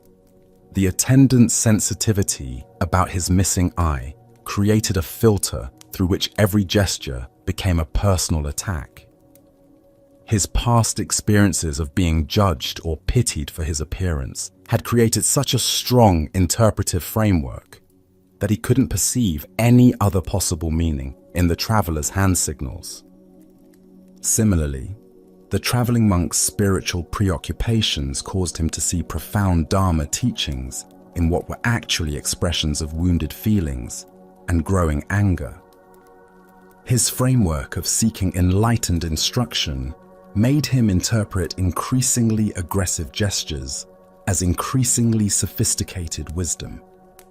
Look deeply at your own patterns of interpretation. How often do your current worries, past hurts, or persistent hopes cause you to misread situations completely? Perhaps someone's distracted behavior becomes evidence they don't like you when they're actually concerned about a family member's health. Maybe a colleague's helpful suggestion feels like criticism because you're insecure about your performance. This ancient wisdom illuminates how our internal state creates our external experience. Both monks were sincere in their perceptions, yet both were fundamentally mistaken about what was actually happening. Neither was lying or deliberately misinterpreting. They were simply seeing through the lens of their own psychological conditioning. The story points us toward a crucial question. How can we develop the capacity to see situations more clearly, less filtered through our personal concerns and interpretations? Zen practice offers several approaches to this challenge. First is what's called don't know mind. Maintaining openness to multiple interpretations, rather than immediately settling on the one that confirms our existing beliefs or fears. When someone acts in a way that triggers our interpretation, can we pause and consider other possible explanations? Second is mindfulness of our own emotional states. The attendant might have noticed his rising sensitivity about his appearance and recognized how this was coloring his perception. The traveler might have observed his eagerness to find profound teachings and questioned whether he was seeing wisdom where none existed. Zen Master Bankei taught, "Your everyday mind, that is the way." This teaching invites us to examine the very mind that creates these interpretations, rather than constantly trying to figure out the correct interpretation of external events. The Buddha said, "Hatred is never appeased by hatred in this world. By non-hatred alone is hatred appeased. This is a law eternal." If the attendant had met the traveler's perceived insults with curiosity rather than defensiveness, if the traveler had questioned his assumptions about enlightened behavior, their encounter might have become a genuine teaching for both. Tonight, as you replay conversations and interactions from your day, can you notice how your own concerns and sensitivities might have shaped your interpretations? Can you sense the difference between what actually happened and the meaning your mind added to those events? As the Buddha taught, peace comes from within. Do not seek it without. By understanding how our internal weather creates our external storms, we discover the possibility of clear seeing that serves both wisdom and compassion. Let us keep going on our journey. The following story reveals the difference between helping and holding on. This is the lesson of the two monks and the woman at the river. Two monks were traveling together along a mountain path, making their way to a distant monastery where they planned to continue their studies. Both were dedicated practitioners who had taken strict vows as part of their spiritual training, including a vow to avoid all physical contact with women. This wasn't born from disrespect, but from their understanding that such discipline helped maintain focus on their spiritual development. As they approached a swollen river where the usual bridge had been damaged by recent storms, they encountered a young woman standing uncertainly at the water's edge. The current was strong and treacherous, filled with debris from the mountain runoff, and she was clearly afraid to attempt crossing alone. "Please, honored monks," she called to them, "could one of you help me cross this dangerous water? I'm not strong enough to make it safely on my own." One of the monks immediately tensed, his mind racing through their monastic rules and the potential complications of this situation. Physical contact with women was explicitly forbidden, and he began formulating explanations for why they couldn't help, perhaps suggestions for alternative solutions that wouldn't require breaking their vows. The other monk, however, took one look at the woman's predicament and the genuine danger she faced, and made a different choice. Without hesitation or lengthy deliberation, he walked to her side and gently lifted her onto his shoulders. He carried her carefully across the treacherous current, ensuring her safety with each step, and set her down gently on the far bank. "Thank you so much," she said gratefully, bowing to both monks before continuing on her way. The two monks resumed their journey, but the atmosphere between them had changed dramatically. The first monk walked in increasingly agitated silence, his mind churning with thoughts about what he had witnessed. As the hours passed, his internal tension grew until finally he could no longer contain his distress. "Brother," he burst out, unable to hold his silence any longer, "I cannot understand your behavior back at the river. Our spiritual training explicitly teaches us to avoid any physical contact with women. Yet you picked that woman up onto your shoulders and carried her across the water. How could you so blatantly violate our sacred vows?" His companion looked at him with gentle surprise and responded with perfect simplicity. "Brother, I set her down on the other side of the river hours ago, but you are still carrying her." Buddha's wisdom teaches us, holding on to anger is like grasping a hot coal with the intent of throwing it at someone else. You are the one who gets burned. This tale unveils the profound difference between compassionate action and mental attachment, between responding to present needs and carrying past events. Why do we often carry situations long after they've ended, replaying scenarios and nursing grievances that only exist in our own minds? Zen Buddhism reveals that much of our suffering comes not from what happens to us, but from our inability to release experiences once they've passed. The first monk's agitation demonstrates how rigid adherence to rules can sometimes conflict with the compassionate spirit that inspired those rules originally. His fellow monk saw a person in danger and responded with immediate kindness, then completely released the incident.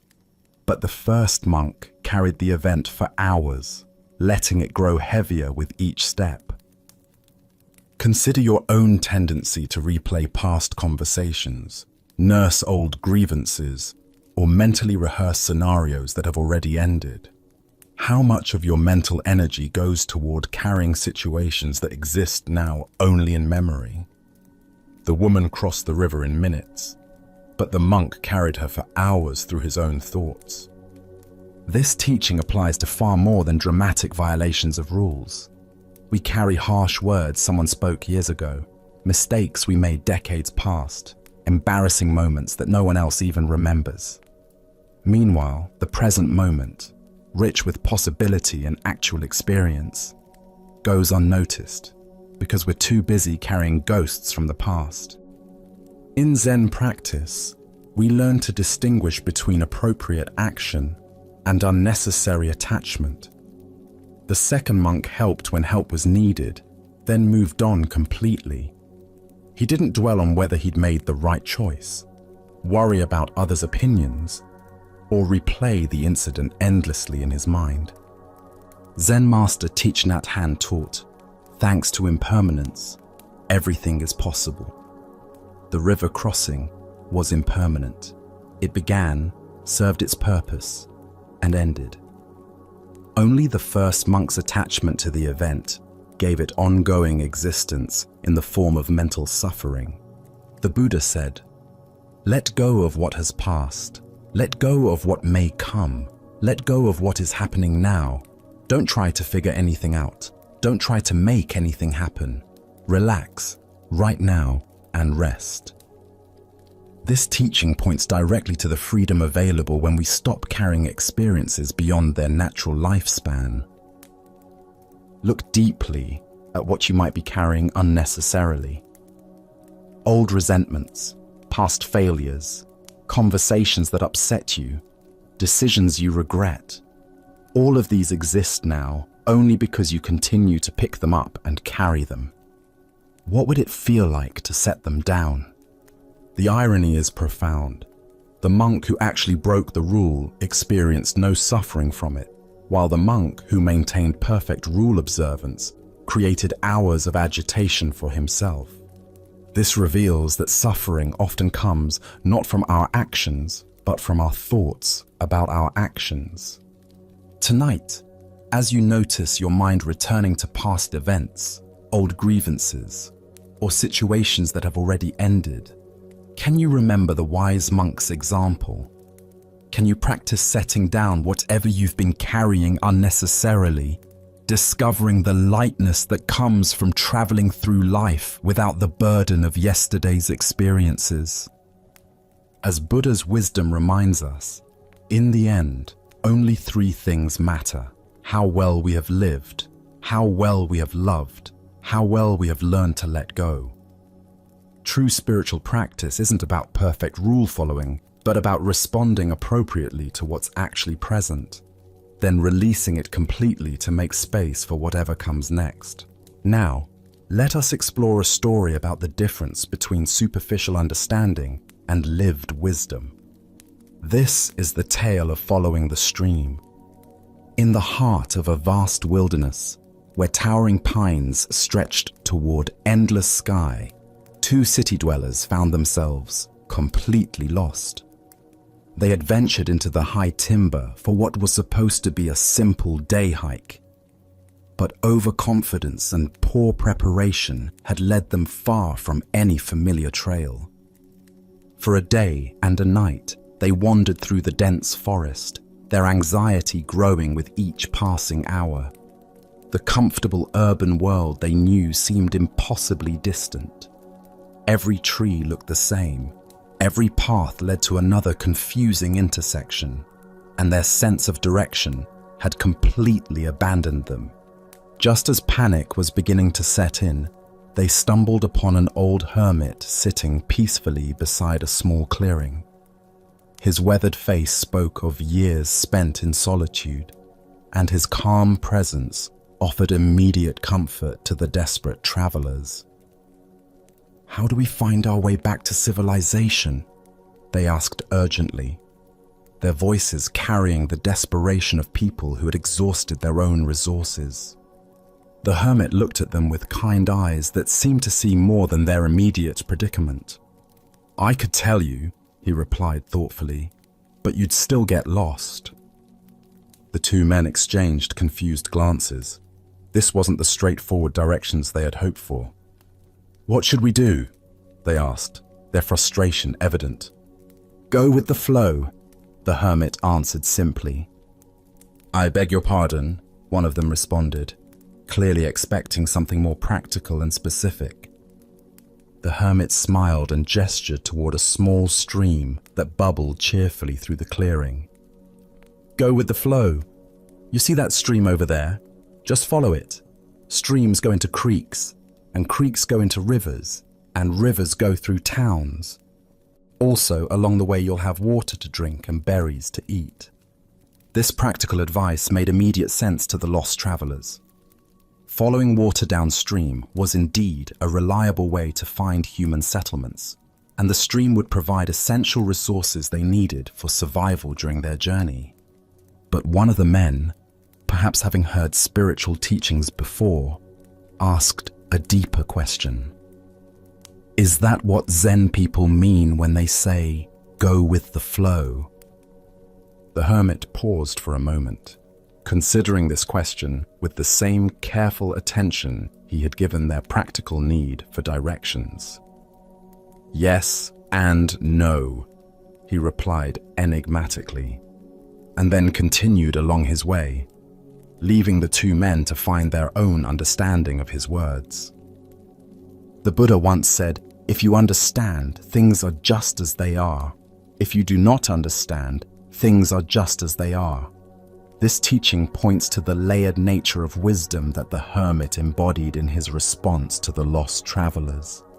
The deeper teaching here shows us how authentic spiritual guidance operates on multiple levels simultaneously.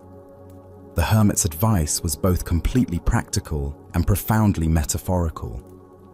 On the surface level, following the stream was simply good wilderness survival strategy. On a deeper level, it represented the entire approach to living that Zen encourages. Why did the hermit say the travelers would still get lost, even if he gave them directions? This points to a fundamental truth about the difference between receiving information and developing wisdom. External directions can guide us temporarily, but they don't develop our inner capacity for navigation. Real wisdom involves learning to read the natural signs and flow with the underlying currents of life itself. Consider how this applies to our spiritual seeking. We often approach teachers and teachings looking for specific directions. Tell me exactly what to do to become enlightened. Give me the precise meditation technique that will solve my problems. But this approach, while understandable, misses the deeper point. True spiritual guidance doesn't provide a map, but teaches us how to read the territory. It doesn't give us someone else's answers, but helps us develop the capacity to find our own. Like the stream that naturally knows its way to the ocean, we each have an innate wisdom that can guide us if we learn to trust and follow it. The phrase "go with the flow" has become so common in popular culture that it's almost lost its meaning, often interpreted as passive resignation or lack of direction. But the hermit's yes and no response points to a more nuanced understanding. True flowing isn't about drifting aimlessly, but about aligning our efforts with the natural currents of wisdom and compassion.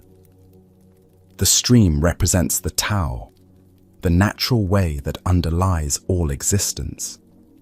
When we align ourselves with this deeper flow, our actions become effortless and effective. We stop pushing against reality and learn to work with the grain of existence rather than against it. But this requires developing a different kind of intelligence than our usual problem-solving mind. The travelers wanted explicit directions because that's how the rational mind works, through clear, step-by-step instructions. But the deeper intelligence the hermit was pointing toward operates more like intuition, sensing the right direction moment by moment rather than following a predetermined plan. This is why contemplative traditions emphasize present moment awareness. The stream doesn't need to know where the ocean is. It simply flows in the direction that feels natural right now. Similarly, when we develop moment-to-moment mindfulness, we can sense the appropriate response to each situation without needing to figure out the entire journey in advance. Tonight, as you navigate the complexities of your own life, can you sense the streams of natural wisdom flowing beneath the surface of your daily concerns? What would it mean to trust that deeper current while still attending responsibly to practical necessities? Buddha's wisdom reminds us, thousands of candles can be lighted from a single candle, and the life of the candle will not be shortened. The hermit's guidance was like lighting a candle in the travelers' minds. providing not just directions, but a way of approaching life that could serve them in countless future situations. Let us continue our journey with a story about the transformative power of fearlessness and unconditional compassion. This is the tale of the thief and the Zen master. One quiet evening, as twilight painted the sky in shades of purple and gold, Zen master Shichiri Kojun sat in his simple home, reciting ancient sutras. His voice flowed rhythmically through the peaceful rooms, each word a meditation, each breath a prayer. The soft glow of candlelight danced across the walls as he immersed himself completely in the sacred texts, finding deep tranquility in the familiar verses. Suddenly, the serenity was shattered. The front door burst open with a violent crash, and a desperate man entered, brandishing a sharp sword that gleamed menacingly in the candlelight. His eyes were wild with desperation, his clothes dirty and torn, his breathing heavy from running. He had clearly chosen this isolated house because he believed it would be an easy target. A peaceful monk would offer no resistance. "Money or your life?" the thief demanded, his voice trembling with a mixture of fear and aggression. He expected the old man to cower, to plead, to scramble frantically for whatever valuables he might have hidden away. But Shichiri didn't even look up from his sutra book. His voice remained calm and steady as he continued reciting for a moment before pausing to address the intruder. "Please don't disturb my practice," he said, with the same gentle tone he might use to ask someone to close a door. "If you need money, help yourself. It's in that drawer over there." He gestured casually toward a simple wooden chest, then immediately returned to his recitation as if nothing unusual had occurred. The thief stood frozen, his sword still raised, completely bewildered.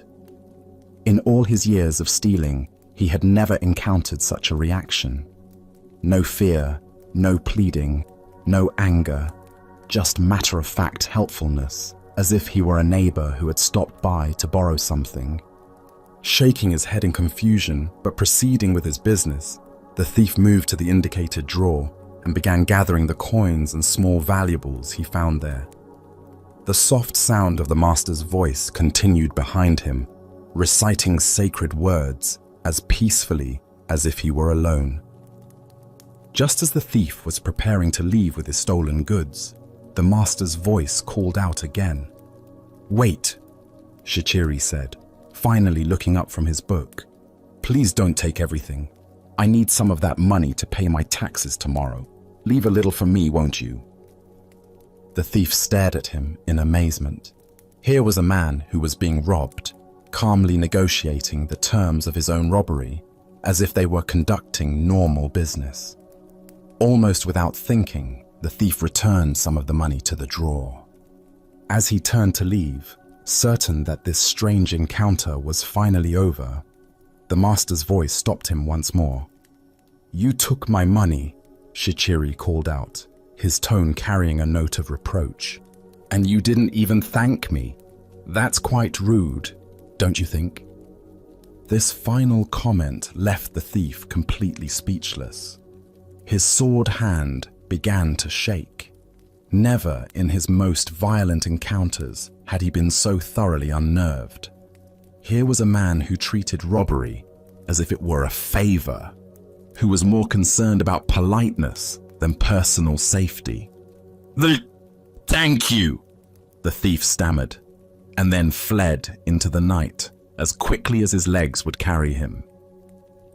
Later, when the thief was caught and confessed to numerous crimes, including the incident at Shichiri's house, the master was called as a witness. The court officials expected him to demand justice, to describe the terror and violation he had experienced. Instead, Shichiri spoke with the same calm clarity he had shown that evening. "This man did not steal anything from me," he testified. "I gave him the money freely. He even thanked me for it, though it took a little reminding." The thief, sitting in chains, felt something break open in his chest as he heard these words.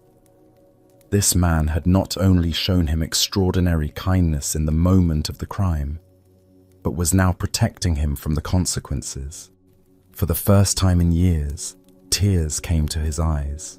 Not tears of self-pity or anger, but tears of recognition. He had encountered something he had never experienced before: love without conditions. Upon his release from prison, the former thief sought out the master and begged to become his student. Under Shichiri's patient guidance, he learned to cultivate the same fearless compassion he had witnessed that night. Years later, through dedicated practice and the master's unwavering belief in his potential for transformation, he attained the deep peace and wisdom of enlightenment. As the Buddha observed, hatred does not cease by hatred, but only by love. This is the eternal rule. What emerges from this story is the revolutionary power of meeting violence with absolute peace, responding to taking with giving, and answering fear with love. Why do we instinctively believe that force must be met with force, that aggression requires defensive reaction? Zen Buddhism reveals that this pattern, while natural, often perpetuates the very conflicts it seeks to resolve. When we respond to hostility with hostility, we simply escalate the cycle of suffering. But when we respond with genuine compassion, not passive submission, but active love, we create space for transformation that wouldn't otherwise exist. Look deeply at your own experience. When someone approaches you with anger, criticism, or demand, what is your automatic response? Most of us immediately mobilize our defenses, preparing to protect ourselves through counterattack or withdrawal. But notice what happens in your body and mind during these defensive reactions. Does the tension decrease or increase? Does the conflict resolve or intensify? Shichiri's response demonstrates what Zen calls skillful means, acting from wisdom rather than reflex.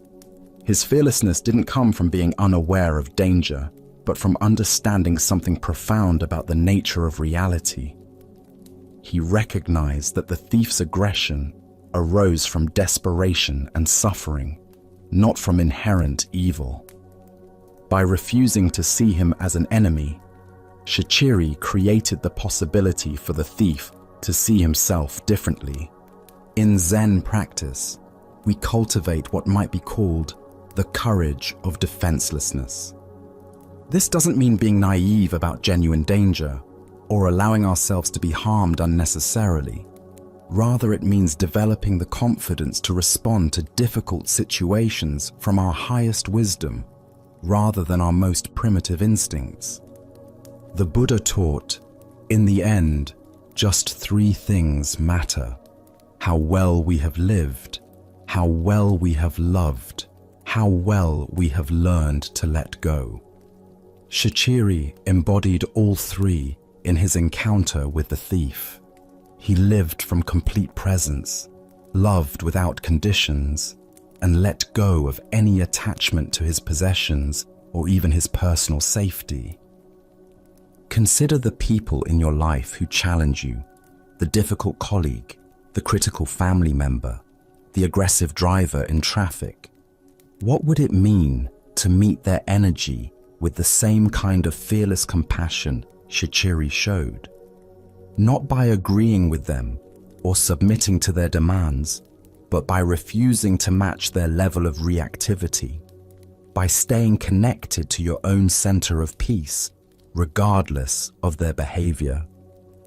Tonight, as you encounter your own moments of tension or conflict, can you remember the master who treated a robber as an honored guest? Can you find the space between stimulus and response where choice lives? Where you can decide to meet aggression with peace, taking with giving, fear with love. Buddha's wisdom reminds us, better than 1,000 hollow words is one word that brings peace. Sometimes the most powerful response to violence is simply to remain unshakable in our commitment to compassion, knowing that love has a transformative power that force can never match. Our next story reveals the power of returning to what is real when fear threatens to overwhelm us. This is the tale of the captured warrior. In ancient Japan, during a time of constant warfare between rival clans, a skilled warrior found himself on the losing side of a fierce battle. As his comrades fell around him and defeat became inevitable, he was captured by enemy soldiers and dragged away from the battlefield, his armor stripped, his weapons confiscated. That evening, they threw him into a dark, cramped prison cell with stone walls that seemed to press in from all sides.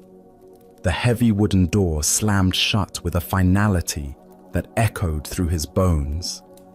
As darkness settled over the prison, the warrior's mind began to race with terrifying possibilities. Tomorrow, they would come for him. He knew the customs of war. First would come the interrogation, designed to extract information about his lord's defenses, troop movements, and strategic plans.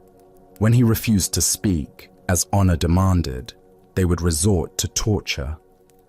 Hot iron, bamboo splinters under his fingernails, methods he had heard described in hushed tones by other warriors.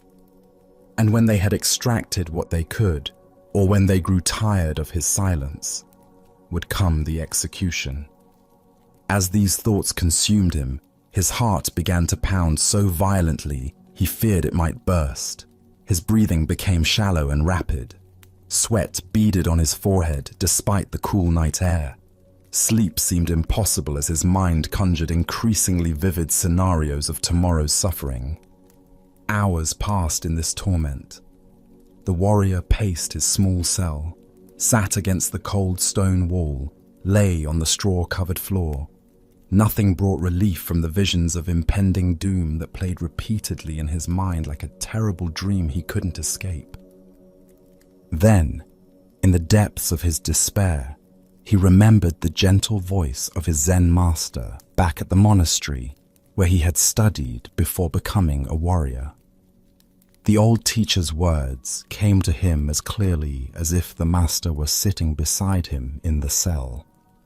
Tomorrow is not real. It is an illusion. The only reality is now.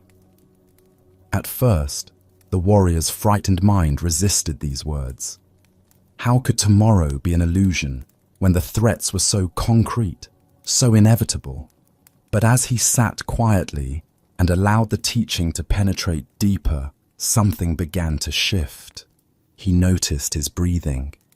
In this moment, he was breathing freely. He felt the straw beneath him, rough, but not uncomfortable.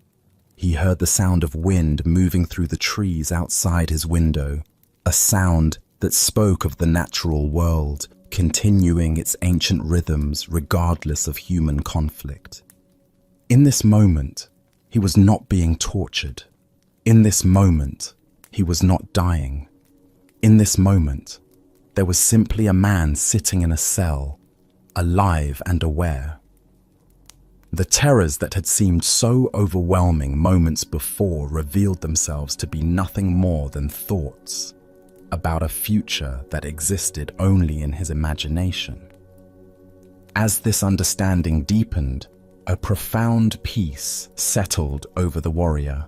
His breathing slowed and deepened. His racing heart found a steady rhythm. For the first time since his capture, he smiled. The master's wisdom had freed him from a prison far more confining than the stone walls around him, the prison of anxious thoughts about tomorrow. Within minutes, the warrior fell into a deep, peaceful sleep. The Buddha once said, "If you want to know your past, look at your present condition. If you want to know your future, look at your present actions." This ancient wisdom illuminates the profound truth the warrior discovered in his cell. The only moment in which we ever actually live is this one. Why do we torture ourselves with endless scenarios about the future? Zen Buddhism explains that our minds evolved as survival mechanisms, constantly scanning for threats and planning for protection. While this capacity serves us in genuine emergencies, it becomes a source of suffering when we mistake mental projections for reality. Look deeply at your own experience. How much of your anxiety stems from vivid imaginings of future scenarios that may never occur?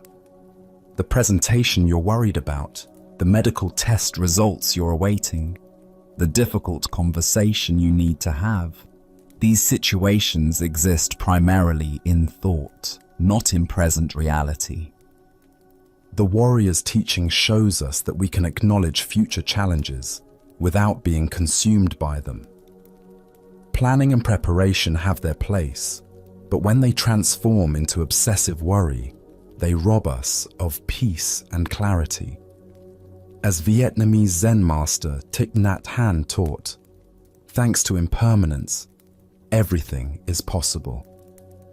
The future remains unwritten, shaped by causes and conditions we cannot fully predict or control.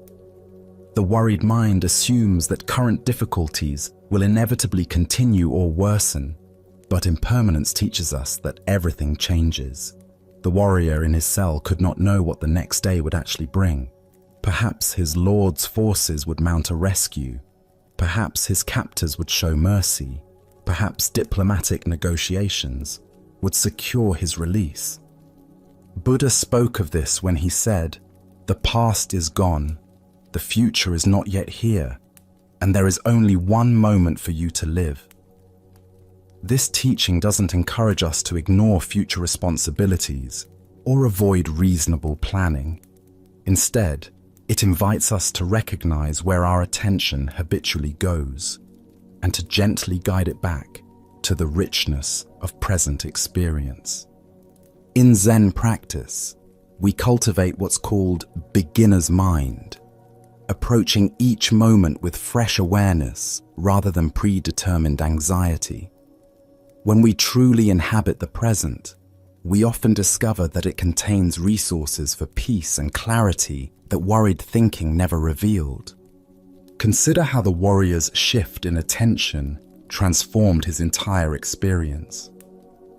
The same cell, the same uncertain future, but by returning to present moment awareness, suffering transformed into peace. This transformation is available to us in every moment of anxiety or fear. Tonight, as you notice your mind creating stories about tomorrow's challenges, remember the captured warrior and his master's wisdom. What is actually happening right now?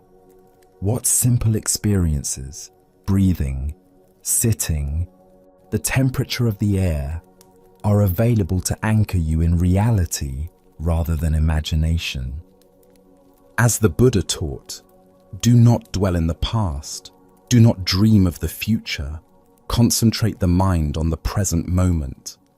In this teaching lies the key to the warrior's prison and our own. Let us now turn to a story about the nature of identity and the mystery of consciousness itself. This is the tale of Chuang Tzu and the butterfly. The ancient Taoist sage Chuang Tzu lived simply, spending his days in quiet contemplation of the natural world and the deeper mysteries of existence. He was known for his profound insights into the nature of reality and his ability to see beyond the surface appearances. that convince most people they understand the world around them. One afternoon, after a morning of walking through bamboo groves and observing the play of light on water, Chuang Tzu lay down beneath a flowering tree to rest. The gentle warmth of the sun, the soft sound of wind through leaves, and the fragrance of spring blossoms created the perfect conditions for deep relaxation. As he settled into this peaceful state, his consciousness gradually shifted from ordinary waking awareness into the mysterious realm of dreams. In his dream, something extraordinary occurred. Chuang Tzu found himself transformed into a beautiful butterfly, his human form completely forgotten. He fluttered gracefully from flower to flower, his delicate wings catching the sunlight as he moved through a world of pure color and sensation. There was no memory of being a philosopher, no awareness of human concerns or intellectual pursuits. He was simply and completely a butterfly, experiencing the world through compound eyes, navigating by instinct, living entirely in the present moment of flight and discovery. The butterfly that was Chuang Tzu felt utterly free, unburdened by the heavy thoughts and complex worries that typically occupy human consciousness. There was only the joy of movement, the sweetness of nectar, the warm touch of sun on delicate wings. This wasn't a dream about being a butterfly while knowing he was really a man. It was the complete experience of butterfly existence, with no trace of human identity remaining. Then, as suddenly as the transformation had occurred, Chuang Tzu awakened. He found himself lying beneath the tree, the afternoon sun having moved across the sky during his sleep.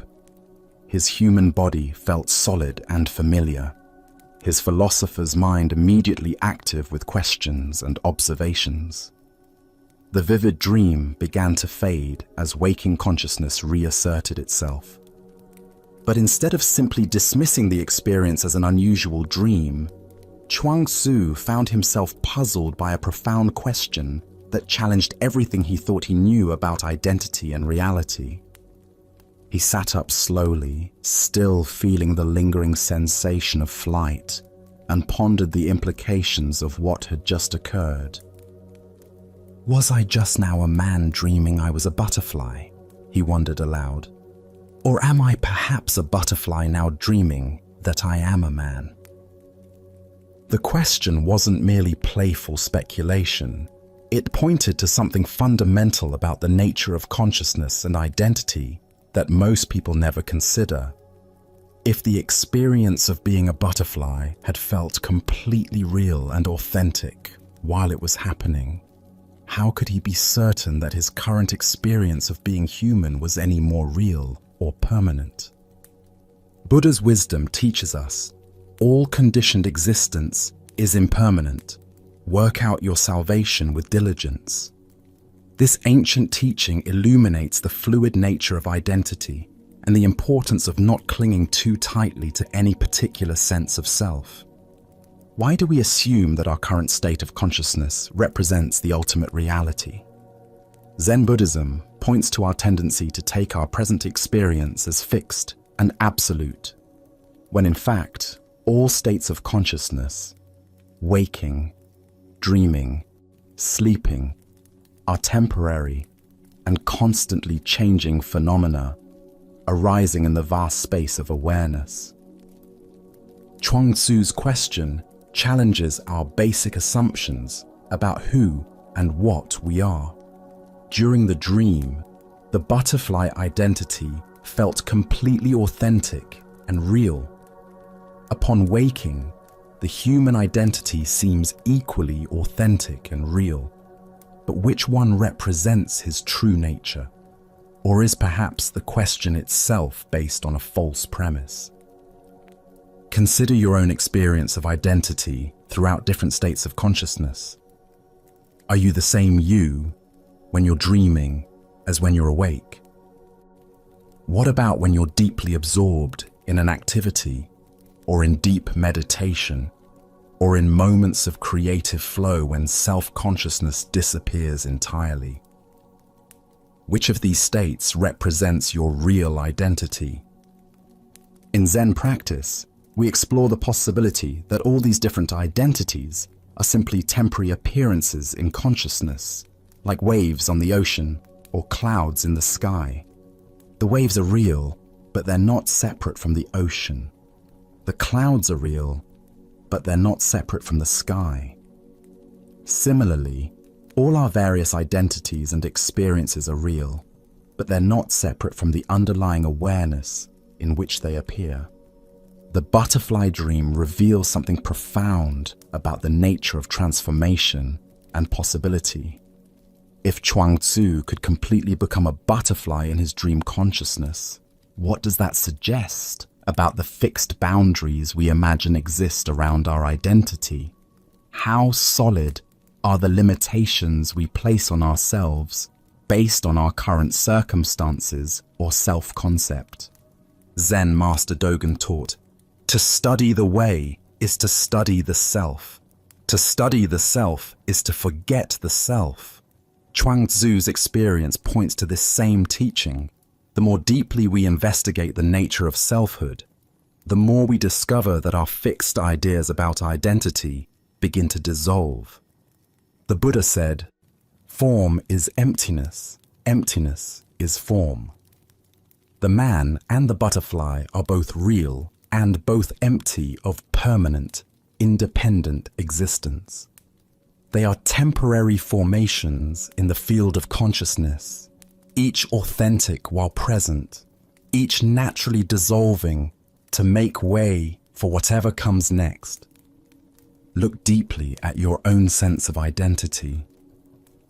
How much of who you think you are is based on roles, memories, and concepts that are actually quite fluid and changeable? What would remain if you let go of your attachment to being any particular type of person? Tonight, as you move between waking consciousness and the dream state, can you remember Chuang-Tzu's profound question? Can you hold your identity lightly, recognizing that whether you're experiencing yourself as human or butterfly, worker or dreamer, the awareness in which all these experiences arise remains constant and unbound? As the Buddha observed, everything is impermanent. Strive on with awareness. The man dreams of being a butterfly. The butterfly dreams of being a man. But the dreaming itself, the pure capacity for experience, remains as vast and free as the sky, untouched by whatever temporary forms dance within it. Let us continue on our journey with a story about the intensity required for genuine spiritual awakening. This is the tale of the drowning lesson. Beside a crystal clear mountain river, where water flowed over smooth stones with the endless song of moving current, a hermit had established his practice. For years, he had lived in solitude, finding in the rhythm of flowing water and changing seasons a perfect mirror for the movements of his own consciousness. One morning, as golden sunlight filtered through the canopy and the air carried the fresh scent of mountain laurel, a young man approached the hermit's simple dwelling. The seeker had traveled far, his clothing dusty from the journey, his face earnest with spiritual longing. "Master," the young man said, bowing respectfully, "I wish to become your disciple." The hermit looked up from his contemplation, studying the newcomer with eyes that had grown accustomed to reading the subtle signs of genuine versus superficial spiritual interest. "Why?" the hermit replied simply. The young man paused, considering his answer carefully. "Because I want to find God," he said finally, believing this to be the most noble response. What happened next took the seeker completely by surprise. Without warning, the hermit sprang to his feet, grabbed the young man by the scruff of his neck, and dragged him toward the river.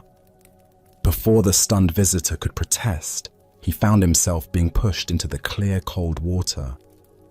The hermit's strong hands forced the young man's head beneath the surface and held him there. Panic set in immediately. The seeker's lungs began to burn as his oxygen depleted. He kicked and struggled with increasing desperation, his arms flailing as he fought to break free. Every second felt like an eternity as his body screamed for air.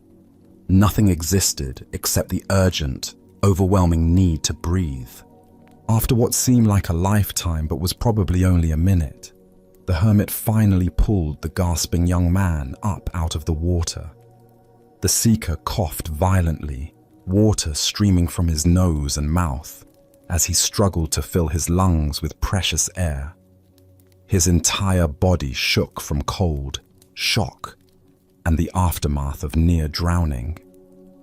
When his breathing finally normalized, the hermit spoke again, his voice carrying a different quality, still gentle, but charged with unmistakable intensity. "Tell me," he said, watching the young man's face carefully, "what did you want most of all when you were underwater?" The answer came without hesitation, raw and honest. "Air." The hermit nodded slowly, satisfied that his lesson had found its mark. "Very well," he said. "Go home and come back to me when you want God as much as you just wanted air." Without another word, the hermit turned and walked back to his place of meditation, leaving the dripping, shaken young man to contemplate the profound teaching he had just received.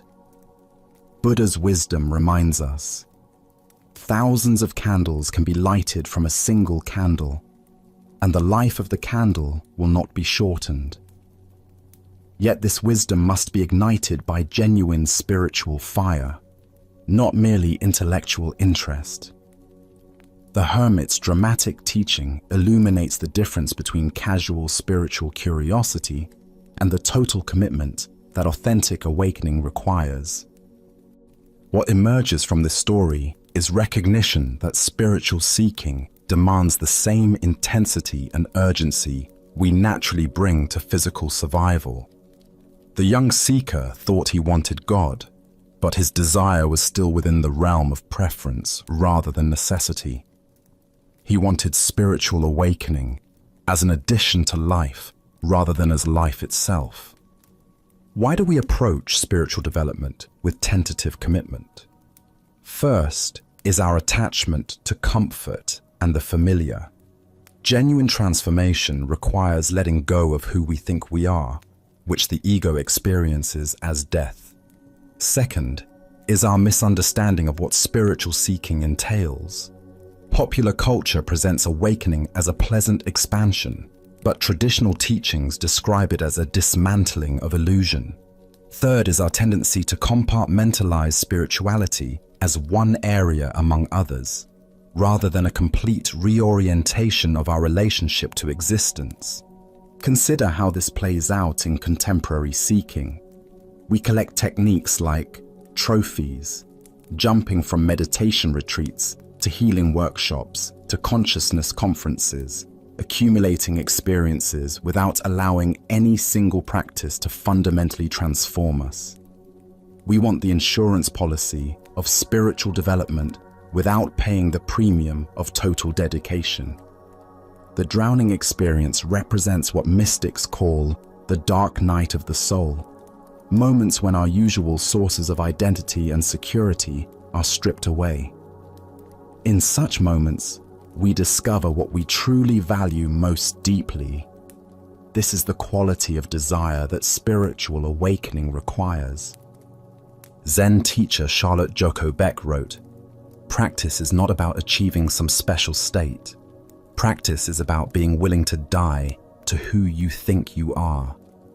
The hermit's lesson brought the young seeker face to face with this death-like quality of authentic spiritual work. This intensity doesn't mean spiritual practice should be grim. Rather, it means bringing the same passionate engagement to inner development that we naturally bring to whatever we value most deeply. A musician practicing for Carnegie Hall, a scientist pursuing a breakthrough, all demonstrate the focused dedication that spiritual awakening requires. The river represents the flow of ordinary consciousness, where we spend most of our time skimming along the surface.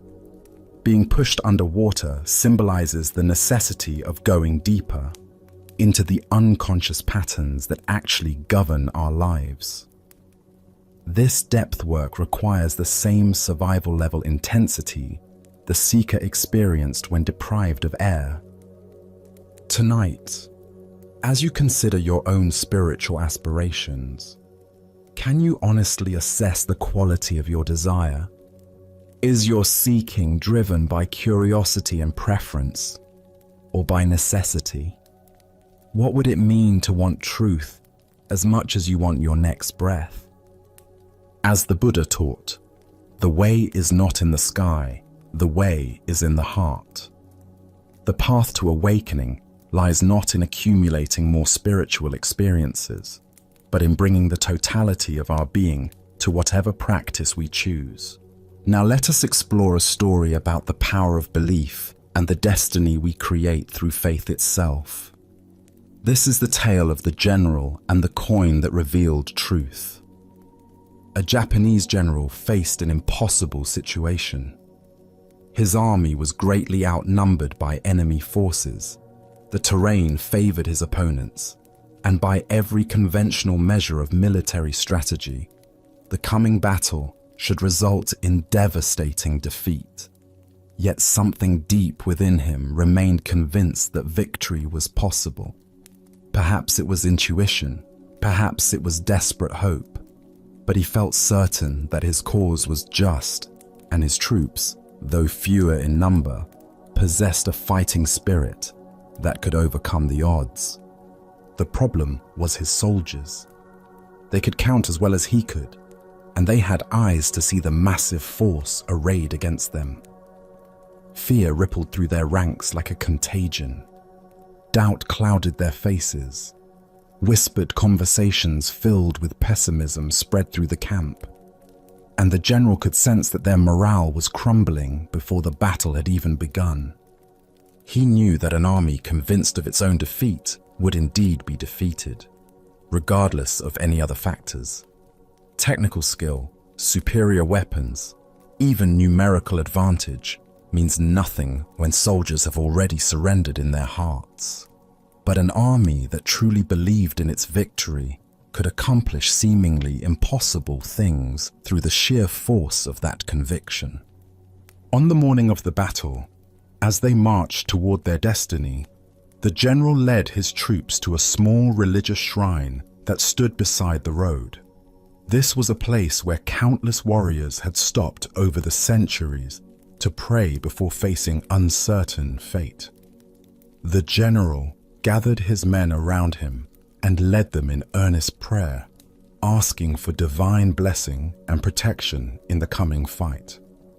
When the prayers were finished, the general reached into his pocket and withdrew a simple coin. He held it high so that every soldier could see it clearly. "My brothers," he called out, his voice carrying across the assembled ranks, "we have prayed, and now we will let heaven itself reveal our destiny. I will toss this coin into the air. If it lands heads, we are fated to win this battle. If it lands tails, we are destined to lose. Let us discover what the gods have decided for us." The soldiers pressed closer, their breathing shallow with anticipation. Everything seemed to depend on this single moment, this one flip of metals spinning through the morning air. The general tossed the coin high, and every eye followed its arc as it rose, hung suspended for an instant against the sky, then fell back, down to earth. The coin landed and lay still in the dust. It was heads. A cheer erupted from the troops that could probably be heard for miles. Soldiers who had been grim and fearful moments before now laughed with joy and embraced each other with renewed confidence. The gods had spoken. Victory was assured. Their cause was blessed by heaven itself. Filled with this divine confidence, the soldiers attacked their enemies with such fierce determination and coordinated power that they achieved exactly what the coin had predicted. Against all odds, they won a decisive victory, routing forces much larger than their own and securing a triumph that would be remembered for generations. After the battle, as the general walked among his celebrating troops, his lieutenant approached him with wonder in his eyes. "General," the lieutenant said, "what an incredible thing. The coin revealed our true destiny, just as you said it would. Surely no human power can change what heaven has decreed." "You are absolutely right," the general replied with a knowing smile. He reached into his pocket and withdrew the coin, holding it so his lieutenant could examine it closely. "No one can change destiny." The lieutenant looked at the coin and gasped. Both sides showed heads. The Buddha once said, "All that we are is the result of what we have thought. The mind is everything. What we think, we become." Here we discover the profound truth that destiny is not something that happens to us, but something we create through the power of our own beliefs and expectations. Why do we so readily assume that fate is beyond our influence, when our own minds play such a crucial role in shaping what unfolds? Zen Buddhism teaches that while we cannot control all external circumstances, we have tremendous power over the internal conditions that determine how we respond to whatever arises. The general understood something profound about human psychology and the nature of reality itself. He knew that his soldiers' belief in victory was more important than their numerical disadvantage. He recognized that confidence, determination, and fighting spirit could overcome superior numbers when those qualities were genuinely present. But here's the deeper teaching. The general didn't simply manipulate his troops through deception. He created the conditions that allowed their natural courage and strength to emerge. The soldiers possessed the ability to fight brilliantly all along. They simply needed to believe in themselves and their cause. Consider your own relationship with destiny and possibility. How often do you assume that outcomes are predetermined, that success or failure is beyond your influence? The general's two-headed coin represents the power we all possess to tip the scales in favor of positive outcomes through the quality of our engagement with life. This doesn't mean we can control everything through positive thinking, or that believing in something makes it automatically true. The soldiers still had to fight the battle. They still had to demonstrate actual skill and courage. But their belief in victory created the psychological conditions that allowed their best qualities to manifest. In Zen practice, we learn to work skillfully with both effort and surrender, both intention and acceptance. We recognize that while we cannot dictate specific outcomes, we can profoundly influence the energy and attention we bring to any situation. This quality of engagement often determines whether we experience success or failure, regardless of external circumstances. Zen Master Huang Po taught, "The foolish reject what they see, not what they think. The wise reject what they think, not what they see." The general was wise enough to see that his soldiers' thoughts about the battle were more influential than their thoughts about their numerical disadvantage. He worked with the reality of psychology rather than fighting against it. Look deeply at the various challenges and opportunities in your own life. Where might you be carrying a tails mentality, assuming defeat before you fully engaged, focusing on obstacles rather than possibilities, letting fear determine your level of effort? And where might you need to create your own two-headed coin, a practice or perspective that consistently orients you toward positive engagement, regardless of circumstances. The Buddha taught, "We are what we think. All that we are arises with our thoughts. With our thoughts, we make the world." This isn't magical thinking, but recognition of the creative power of consciousness itself. When we approach situations with genuine confidence, clarity, and commitment, we often discover capabilities we didn't know we possessed. Tonight, as you consider the battles you're facing and the outcomes you're hoping for, can you find your own version of the general's wisdom? Can you create internal conditions that support your highest possibilities rather than your deepest fears? Can you recognize that while you cannot control destiny, you have profound influence over the beliefs and attitudes that shape how destiny unfolds through you? Buddha's wisdom reminds us, thousands of candles can be lighted from a single candle, and the life of the candle will not be shortened. Happiness never decreases by being shared. The general's confidence lit the flame of belief in every soldier's heart. Sometimes the most powerful thing we can do is create the conditions that allow others and ourselves to discover the strength that was there all along. As we continue our journey, let us now turn to a story about acceptance and the art of contentment. This is the shepherd's wisdom.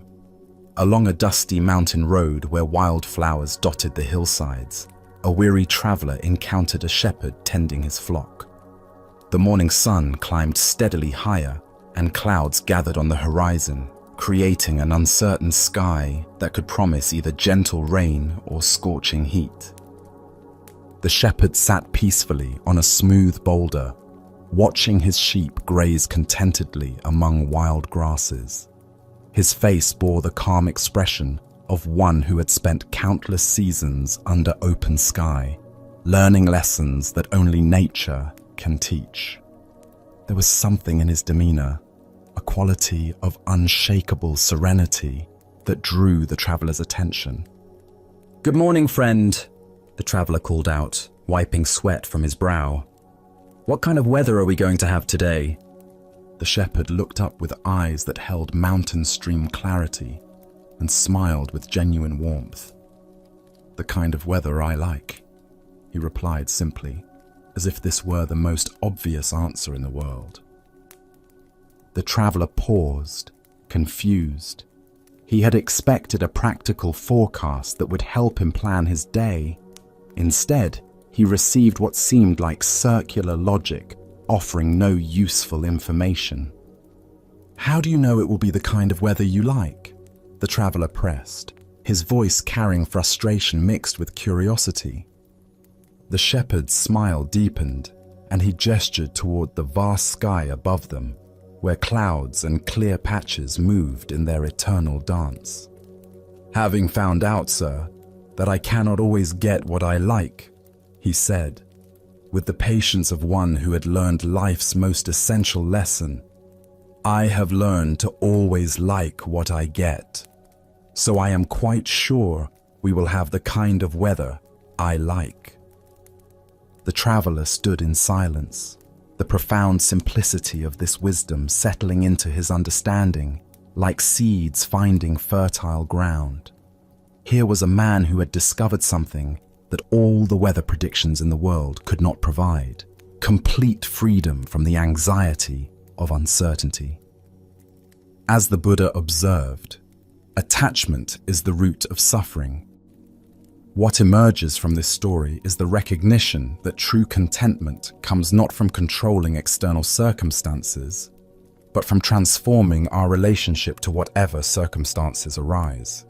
Why do we exhaust ourselves trying to arrange life according to our preferences, rather than learning to find peace within whatever life presents? The shepherd represents what Zen calls great acceptance, not passive resignation, but the profound wisdom that recognizes resistance to reality as the primary source of suffering. When we fight against what is, we create an internal war that drains our energy and blocks our capacity for contentment. When we learn to align ourselves with reality as it unfolds, we discover the tremendous peace that comes from swimming with the current rather than against it. Consider how much mental and emotional energy we spend each day resisting circumstances beyond our control. Traffic jams, weather that doesn't match our plans, people who don't behave as we think they should. Each resistance creates a small contraction in our awareness, a tiny rebellion against reality that accumulates into chronic dissatisfaction. The shepherd's approach doesn't mean becoming passive or ceasing to have preferences. We can still hope for sunny days while fully accepting rainy ones. We can work toward goals while finding peace when outcomes differ from expectations. The key lies in holding our preferences lightly rather than allowing them to determine our contentment. Zen Master Seng Tsan wrote, "The great way is not difficult for those who have no preferences." This doesn't suggest eliminating all desires, but rather not allowing those desires to become demands that reality must fulfill for us to be okay. Look deeply at your own patterns of resistance. How often do you find yourself arguing with reality, wishing circumstances were different, or believing you'll be content when things change? This tension is optional, not because you should suppress your desires, but because you can learn to hold them more skillfully. The Buddha taught that attachment doesn't mean caring deeply about things. It means making our inner peace conditional on external circumstances, arranging themselves according to our specifications. The shepherd cares about his flock and appreciates comfort, but his fundamental contentment doesn't depend on any particular outcome. Tonight, as you reflect on the day's experiences, both pleasant and challenging, can you find the shepherd's secret within your own awareness? What if contentment isn't waiting for better circumstances, but is available right now through a shift in perspective? As the Buddha taught, happiness does not depend on what you have or who you are. It solely relies on what you think. The shepherd discovered that when we stop demanding that life conform to our expectations, we find the freedom to enjoy life exactly as it presents itself. Let us now turn to a tale of a young monk who believed he had failed in his spiritual journey. This is the story of the Golden Wake. At a peaceful monastery overlooking a serene mountain lake, a young student sat dejected on the temple steps as the sun began its descent toward the water. His shoulders sagged with the weight of disappointment, and his eyes reflected the heaviness in his heart. For months, he had struggled with his studies, unable to grasp the profound teachings that seemed to come so naturally to his fellow monks. "The boat is coming to take me home because I have failed in my studies here at the monastery," he said to his teacher, who had quietly approached and sat beside him. "What can I say to my family? They sent me here with such hope, believing I would return as a learned monk who could guide others on the path." The old teacher gazed out at the lake, where a small wooden boat was making its way slowly across the still water. The setting sun painted everything in shades of gold and amber. "Say that you did your best, and that is as much as anyone can do," he answered gently, his voice carrying the wisdom of many years. "But I wanted to be a famous monk and teach others," the boy replied, his voice thick with disappointment. "I dreamed of leading meditation sessions, of having students seek my guidance, of making a real difference in the world." "You can," the teacher said simply. "How?" asked the sad boy, looking at his teacher with confusion. "I couldn't even memorize the basic sutras." I fell asleep during meditation. I failed at everything that matters." The teacher smiled and pointed toward the water. "Live from your heart. I will show you. Do you see that boat making its way across the lake with the sun setting behind it?" "Yes," the boy replied, following his teacher's gaze. "Do you see its wake spreading across the lake? See how the boat looks like the apex of a golden triangle as the wake fans out from its bow?" The boy squinted, trying to see what his teacher described. "Sort of." "Squint," said the teacher patiently. "That boat is you as you leave the monastery. The lake is your life. The wake is the effect that you will have on the world. Each ripple triggers another ripple, which triggers another. By constantly striving to live as wise and loving a life as you can teach the path of love to everyone you meet simply by being yourself. A few of these people will pass on your good example to others. Thus, the expanding golden wake of good works begets other good works. Most important, notice how each ripple catches the sun and bounces its light back to heaven." The boy watched in wonder as the simple boat continued its journey, the wake indeed forming an ever-widening triangle of light upon the water. Each small wave caught the golden sunlight and reflected it back toward the sky in countless sparkling points. "Would you come home with me and explain all of this to my father?" asked the boy, hope beginning to kindle in his voice.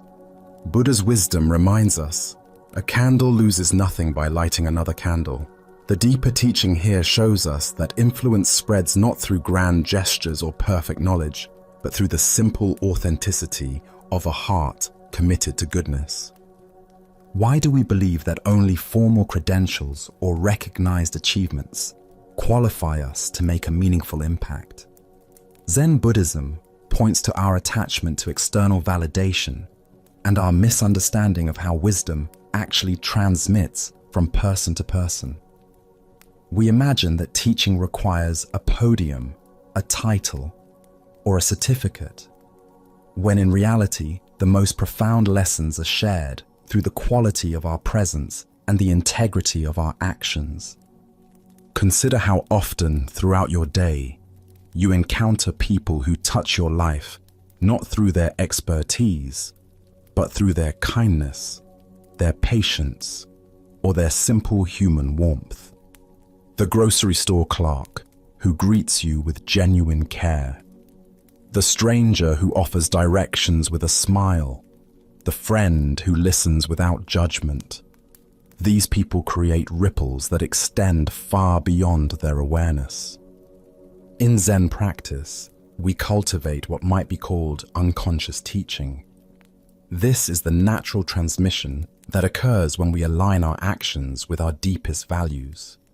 Like the boat on the lake, we may not see our wake, but it spreads inevitably behind us, touching shores we never knew existed. The Buddha said, "Thousands of candles can be lighted from a single candle, and the life of the candle will not be shortened." Happiness never decreases by being shared. Each moment of authentic living becomes a teaching. Each act of compassion creates ripples. Each choice to respond with wisdom rather than reactivity sends light back toward heaven. Tonight, as you reflect on your own journey, can you see the golden wake you're already creating? Perhaps it's in the patience you show a difficult family member, the encouragement you offer a struggling colleague, or the simple presence you bring to everyday encounters. The light you reflect may be illuminating paths you've never imagined. Tonight, as we come to the end of our time together, can you feel how the calm you've found isn't something far away that you need to search for, but something that's been inside you all along?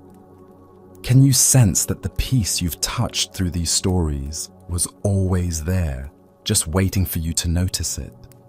The Buddha taught us, If you are facing in the right direction, all you need to do is keep walking. As you sit with this wisdom, remember that feeling peaceful and clear doesn't require perfect circumstances or special moments, but grows naturally from your own ability to be present, available whenever you choose to look inward. Each story we've shared tonight has shown a different side of the same simple truth, that our problems get smaller when we learn to hold life more gently, that real freedom comes when we stop fighting reality, and that lasting happiness comes from seeing through the thoughts that create unnecessary stress. Even when your mind wanders, even when old worries or restless feelings try to creep back in, the understanding you've gained tonight has settled deep inside you, ready to help and steady you whenever you need it most. Notice as you rest here now that these old teachings haven't pointed you towards some distant place, but toward a way of living with more ease and awareness right where you are. In the quiet that surrounds you, feel how your breathing has naturally slowed down, how your thoughts have settled, and how your whole body has relaxed into this peaceful state. As you move from this peaceful space back into your daily life, carry with you not just these stories, but the deep calm and insight they've stirred up in you. May this inner quiet stay with you, guiding you through whatever tomorrow brings. Thank you for joining us on this journey at Sleepy Monk. Sleep well